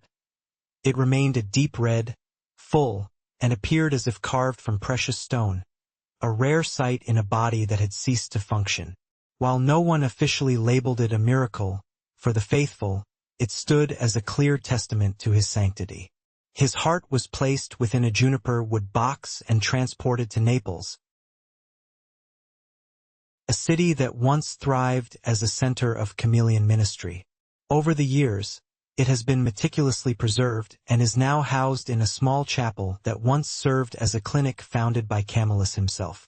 Today, this space has been transformed into a church, attracting pilgrims from around the globe who come to witness the relic. For the Catholic Church, the heart of St. Camillus is not simply a preserved organ. It represents a life wholly dedicated to love and service. It is an emblem of a heart that remained perpetually open to embrace those in pain and in need of care. Now let us delve into a lesser-known corner of Rome, a place few are aware of, yet it holds remarkable intrigue. This isn't a famed art museum or a grand cathedral. Rather, it's a small, quiet, and haunting space known as the Museum of the Holy Souls in Purgatory. Nestled within the Church of the Sacred Heart of Suffrage, this museum has a curious backstory. Constructed in the late 19th century from gray Gothic stone, the church quietly resides along a tranquil street. On November 15, 1897, a fire erupted in a small chapel within the church. The flames were swiftly extinguished, but once the smoke dissipated, something extraordinary was discovered. On a charred section of the wall, priests and parishioners noticed what appeared to be the imprint of a human face, as if someone from the other side had reached out to leave a mark. The priest at the time, Father Victor Joer, interpreted this as a sign from a soul in purgatory. Deeply moved by this discovery, Father Joer became consumed by the idea. He began to collect similar evidence not just in Rome, but across Europe, seeking to understand if souls trapped in purgatory were genuinely attempting to communicate with the living. The outcome of his quest was a peculiar yet very tangible collection. Within the museum, visitors can find an array of objects, prayer books, priestly garments, wooden tables and linens, all bearing mysterious burn marks, scorched handprints, and impressions that seem to have been etched into them by fire. One prayer book displays a blackened handprint in its center, while a linen apron exhibits deep, dark finger marks, as if someone had clutched it in desperation. This museum serves as a powerful reminder of the unseen connections that may exist between this world and the next. The haunting imprints of purgatory. Imagine wandering through a museum where the artifacts tell stories of desperation and hope. Among these relics, a prayer book displays a charred handprint at its heart, while a linen apron bears deep, dark finger marks, as if someone clutched it in a moment of utter despair. This eerie evidence speaks to the Catholic belief in purgatory, a realm distinct from hell. Purgatory is a transitional space for souls who remain impure, not yet ready for the glory of heaven, yet not condemned to eternal suffering. In this realm of purification, souls cannot assist themselves. Instead, they rely on the living for prayers, masses, and acts of charity performed in their name. It's believed by many faithful that these souls may reach out, seeking help from those still among us. The marks preserved in this museum are seen as messages from the beyond, inviting contemplation. While not everyone subscribes to the notion of purgatory or the possibility of communication between the living and the deceased, the artifacts compel visitors to pause and reflect. Whether viewed as supernatural signals or psychological remnants, these relics stand as poignant reminders of love, sorrow, and the profound mystery bridging our two worlds. The curious case of Don Bosco's brain. In 2017, an astonishing and bizarre theft unfolded at a quaint shrine in Italy. The target was not gold or precious gems, but rather a piece of a saint's brain. As unbelievable as it may sound, this tale is rooted in truth. The brain belonged to Saint John Bosco, affectionately known as Don Bosco, a towering figure in modern Catholicism. Born in 1815 in northern Italy, he faced hardships early in life, losing his father at a tender age and working tirelessly to support himself. These early struggles ignited a profound compassion within him for disadvantaged, orphaned, and marginalized children. Upon becoming a priest, Don Bosco devoted his life to uplifting young people, particularly those society had written off. He established schools and vocational workshops, crafting an educational system that was both disciplined and nurturing. His approach was revolutionary. No child was beaten, and none were excluded. This philosophy laid the groundwork for the Salesian order, which continues to serve youth globally today. What truly set Don Bosco apart was his unique ability to engage children not just through textbooks, but through creativity and performance. He dazzled them with magic tricks, acrobatics, and enchanting stories, capturing the hearts of even the most challenging youth. For this reason, he is also recognized as the patron saint of magicians. Don Bosco passed away in 1888. Following his canonization in 1934, parts of his body were preserved as sacred relics, displayed at the Basilica of Don Bosco, situated at the site of his birth. For decades, these relics remained undisturbed, until a summer afternoon in 2017. On that day, a 42-year-old man stealthily entered the shrine, removed the sealed glass reliquary containing Don Bosco's brain, and vanished without a trace. The news spread quickly, sending ripples of shock through the Catholic community. This was no ordinary theft. It was a violation of a beloved figure, revered by millions as a symbol of faith and hope. The thief believed the reliquary was solid gold and intended to sell it on the black market. In reality, the brain fragment was encased in plain glass and wrapped in common materials, with little monetary worth. Thanks to fingerprint evidence and security camera footage, authorities traced the suspect. Within days, they discovered the brain hidden inside a brass teapot in the man's apartment near Turin. Thankfully, the relic seal had remained intact. After a meticulous inspection, this sacred item was returned to the church and placed back on display for pilgrims and worshippers. Today, when people speak of Don Bosco, they reflect not only on the schools he established and the lives he transformed, but also on the strange theft. It serves as a reminder that while some relics may lack material value, their spiritual significance far exceeds any price tag. The legacy of Saint Helena. In the annals of Christianity, certain figures have profoundly reshaped the essence of faith, not through sermons or scripture, but through their actions. One such individual is Saint Helena. Not a cleric or theologian, she was the mother of Emperor Constantine, the first Roman ruler to legalize Christianity throughout the empire. It is believed that she discovered the true cross, the very cross upon which Jesus Christ was crucified. Helena was born around the year 250 AD into a modest, non-aristocratic family. She married a Roman general and later gave birth to Constantine, who would play a pivotal role in the history of Christianity. Her journey is a testament to how one woman's life can alter the course of faith itself. The cross that changed history. The journey of Helena. Have you ever pondered the life of the woman behind one of Christianity's most sacred symbols? Helena, the mother of Emperor Constantine, was born around 250 AD into a humble family, far removed from the halls of power. She married a Roman general, and her son would become one of history's most significant emperors. When he ascended to the throne, she was honored with the title of Augusta, an honorary empress. Yet, instead of indulging in imperial luxury, Helena chose a life of faith and commitment.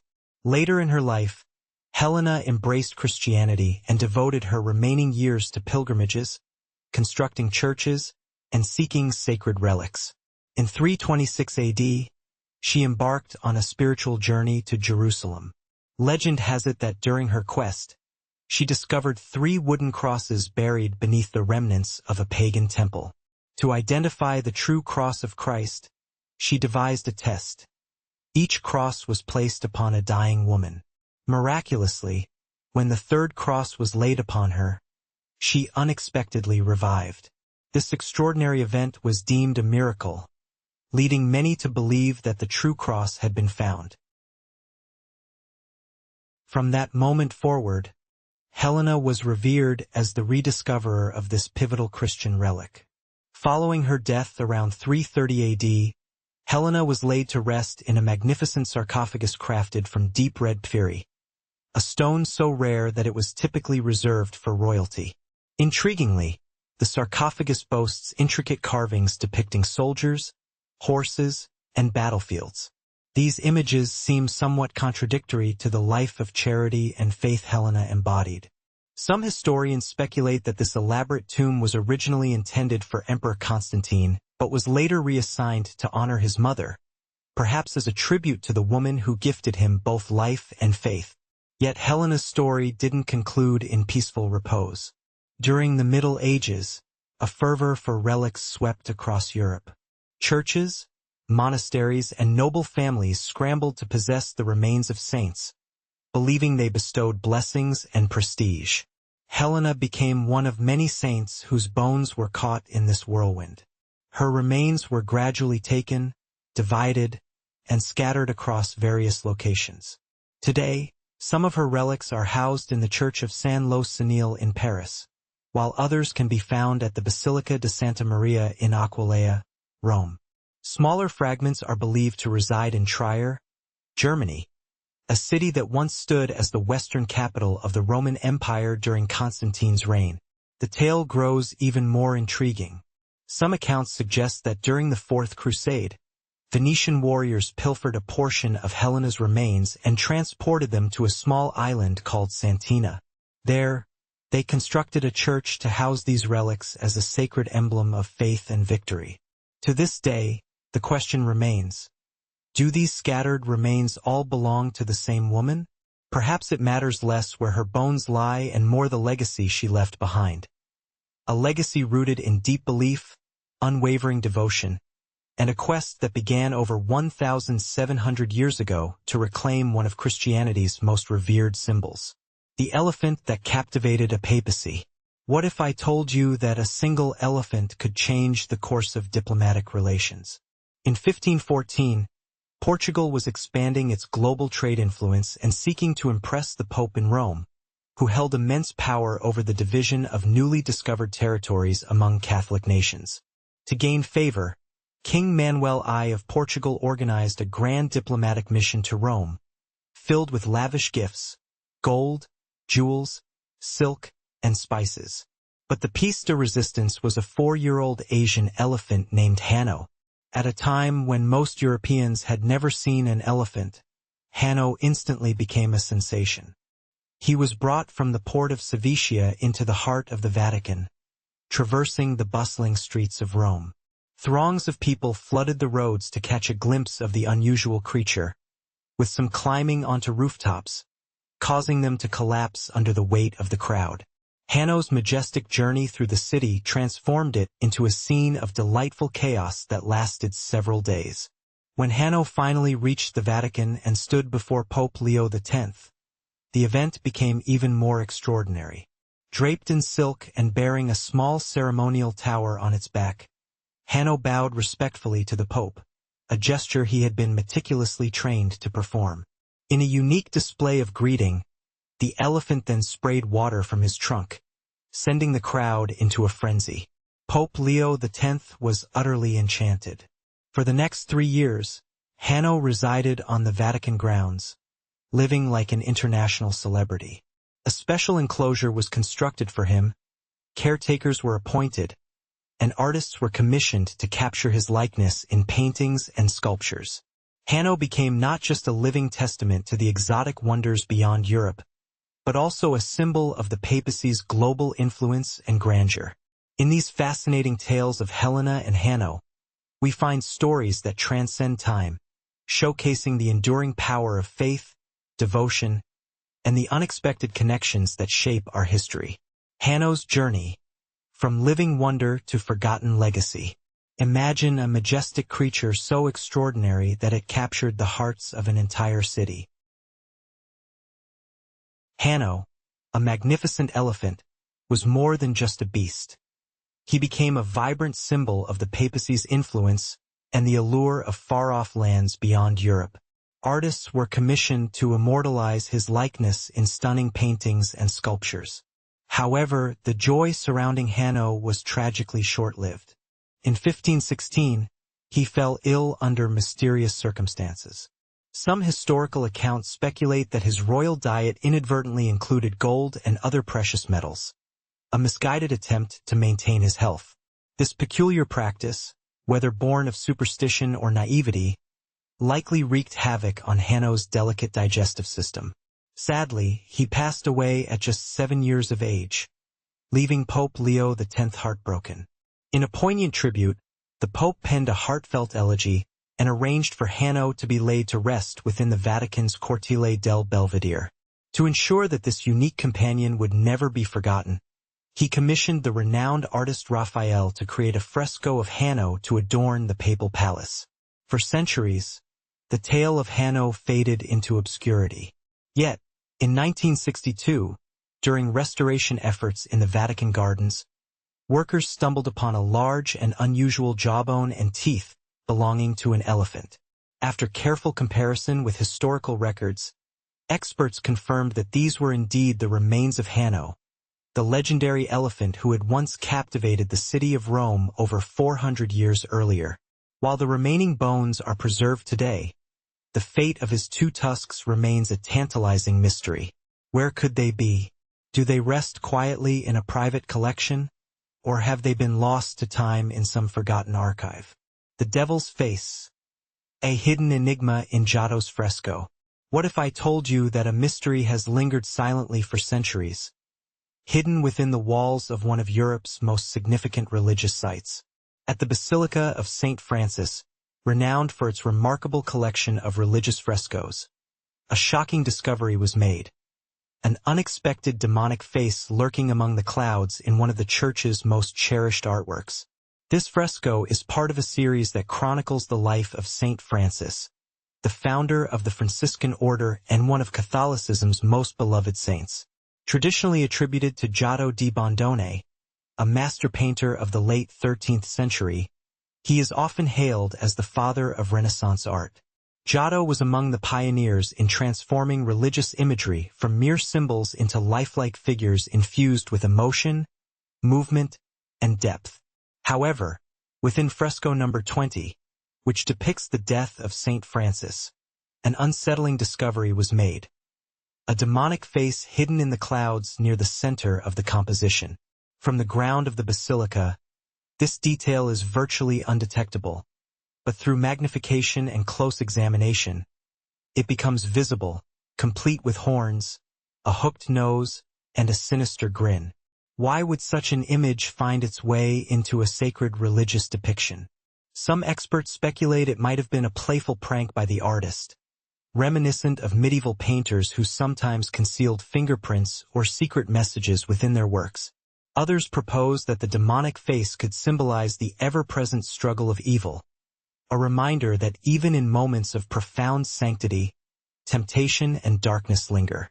There's even a theory suggesting that the artist may have used the likeness of a personal adversary to craft this devilish visage as a clever act of revenge, preserving it for eternity.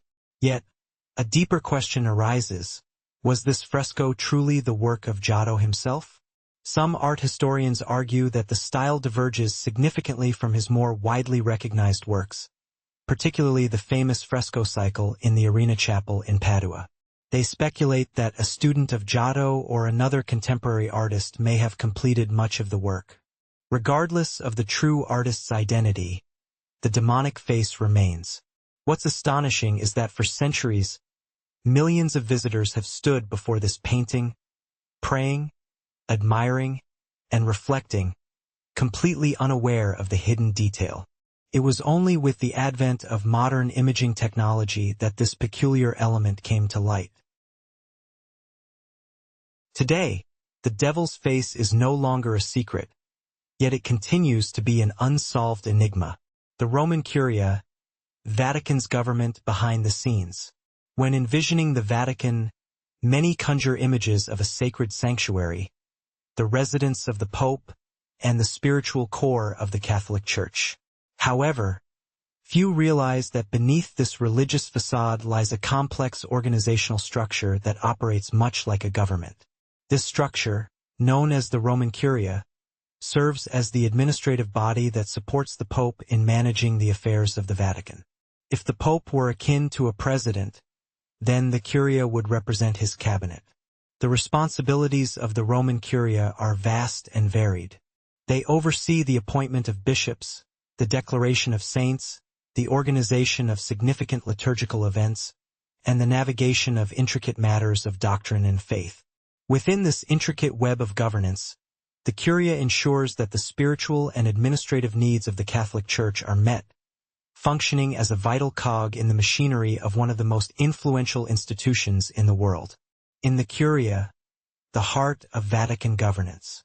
Have you ever wondered who keeps the intricate machinery of the Vatican running smoothly? The answer lies within the Curia, the Pope's cabinet that oversees a multitude of responsibilities. From appointing bishops and declaring saints to organizing significant liturgical events and managing complex matters of doctrine and faith, the Curia plays a pivotal role in the Catholic Church's operations. At the core of the Roman Curia are 9 major departments, known as congregations. The oldest of these is the Congregation for the Doctrine of the Faith, which was established in 1542. Originally functioning as the office of the Inquisition, this tribunal was tasked with judging those accused of heresy. Today, its mission remains steadfast, to defend the faith and uphold the Church's doctrine. But the Vatican's governance extends beyond this. The Holy See maintains its own judicial system, including the Supreme Tribunal of the Apostolic Penitentiary, which addresses cases involving the gravest of sins. Furthermore, the Vatican operates 3 distinct offices that engage with various groups: Catholics, followers of other religions, and even those who identify as non-religious. Many people perceive the Vatican as merely a small religious enclave, but the reality is far more complex. It functions as a sovereign state, complete with its own set of laws, legal frameworks, and administrative systems. Behind the ancient walls lies the Roman Curia, the quiet authority ensuring everything runs seamlessly. The intriguing economy of the Vatican. Did you know that the Vatican, despite being the smallest country in the world, boasts one of the most enigmatic economies? While no one can pinpoint the exact amount of wealth the Vatican holds, there's a consensus that it is substantial. A significant portion of its income originates from a global donation initiative known as Peter's Pence. This tradition dates back to the 8th century, when Catholics worldwide were encouraged to contribute a small fraction of their wealth to support the Pope and the Church's mission. This practice continues today, and every time you contribute to your local parish collection box, there's a good chance that your donations eventually find their way back to the Vatican. But here's where it gets even more fascinating. The Vatican doesn't merely hoard its riches. It actively invests them. Funds entrusted to the Pope are strategically managed across diverse sectors, including stocks, bonds, real estate, and even the New York Stock Exchange. The Vatican's investment portfolio includes shares in major banks, global investment firms, and high-value properties in cities like London and Paris. Yet, the Vatican approaches investing with a clear ethical framework. It avoids any investments that conflict with Catholic teachings. For instance, The Vatican steers clear of funding companies that produce contraceptives, weapons, or operate in industries deemed morally questionable. The Vatican also generates revenue through various channels, such as the sale of stamps, commemorative coins, museum tickets, and religious souvenirs. Millions of tourists flock to its museums each year, and the admission fees alone significantly bolster its income. Despite this robust financial presence, the Vatican keeps its financial figures closely guarded. Only recently, under Pope Francis's leadership, have there been efforts to enhance transparency in its financial dealings. The hidden treasures of the Vatican. Imagine for a moment that you are an explorer, venturing into the depths of the Vatican. What if I told you that hidden within its ancient stone corridors lies one of the greatest religious treasures in human history, the lost treasure of the Jerusalem Temple? According to researchers, including biblical scholar Professor Tom Meyer from California, the sacred artifacts once housed in the Jewish Temple of Jerusalem were likely looted by the Romans in 70 AD during their siege of the city. This attack resulted in the deaths of millions of Jews, and invaluable religious objects, such as the 7-branched golden menorah and the temple altar, were taken. While the fate of these artifacts remains shrouded in mystery, some theories suggest they were transported to Rome, passed down through generations, and ultimately found their way to the Vatican. If this were indeed the case, the most secure location to conceal such treasures would be the Vatican's underground vaults, accessible only to a select few.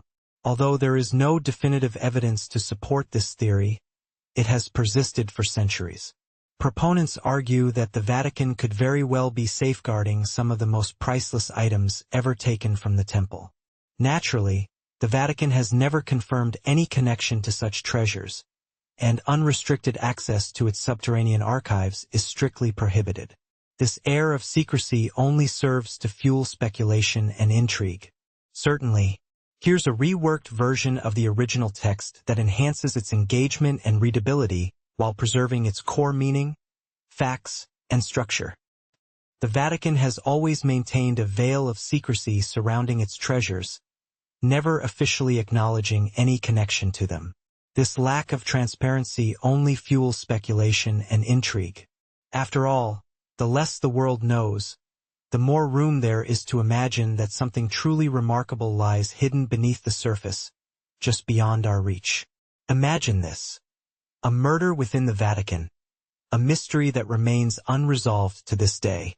On May 4, 1998, an astonishing event unfolded in the very heart of the Vatican, a place revered as one of the holiest and safest spots on earth. Alois Essmann, the newly appointed commander of the Swiss Guard, along with his wife, Gladys Mesa Romero, was discovered dead in their Vatican City apartment. Nearby lay a young guardsman, Cedric Torres, who had also succumbed to a gunshot wound to the head. According to an official statement from the Vatican, Cedric was deemed responsible for the tragic deaths of Essmann and his wife, driven by a personal conflict before he turned the gun on himself. The motive, they claimed, stemmed from Cedric's frustration over not receiving a medal after being disciplined for breaching military protocols. Officials suggested he lost control in a fit of rage. Yet, what raised eyebrows among the public was the astonishing speed at which the case was closed, with all information coming solely from Vatican sources. Why was such a grave murder investigation wrapped up so hastily? Investigative journalists and researchers began to uncover evidence hinting at a deeper, more complex narrative. Some speculated that Essmann may have been entangled in sensitive internal affairs, possibly involving intricate political connections or financial secrets within the Vatican. For many, the incident appeared far more intricate than the official story suggested.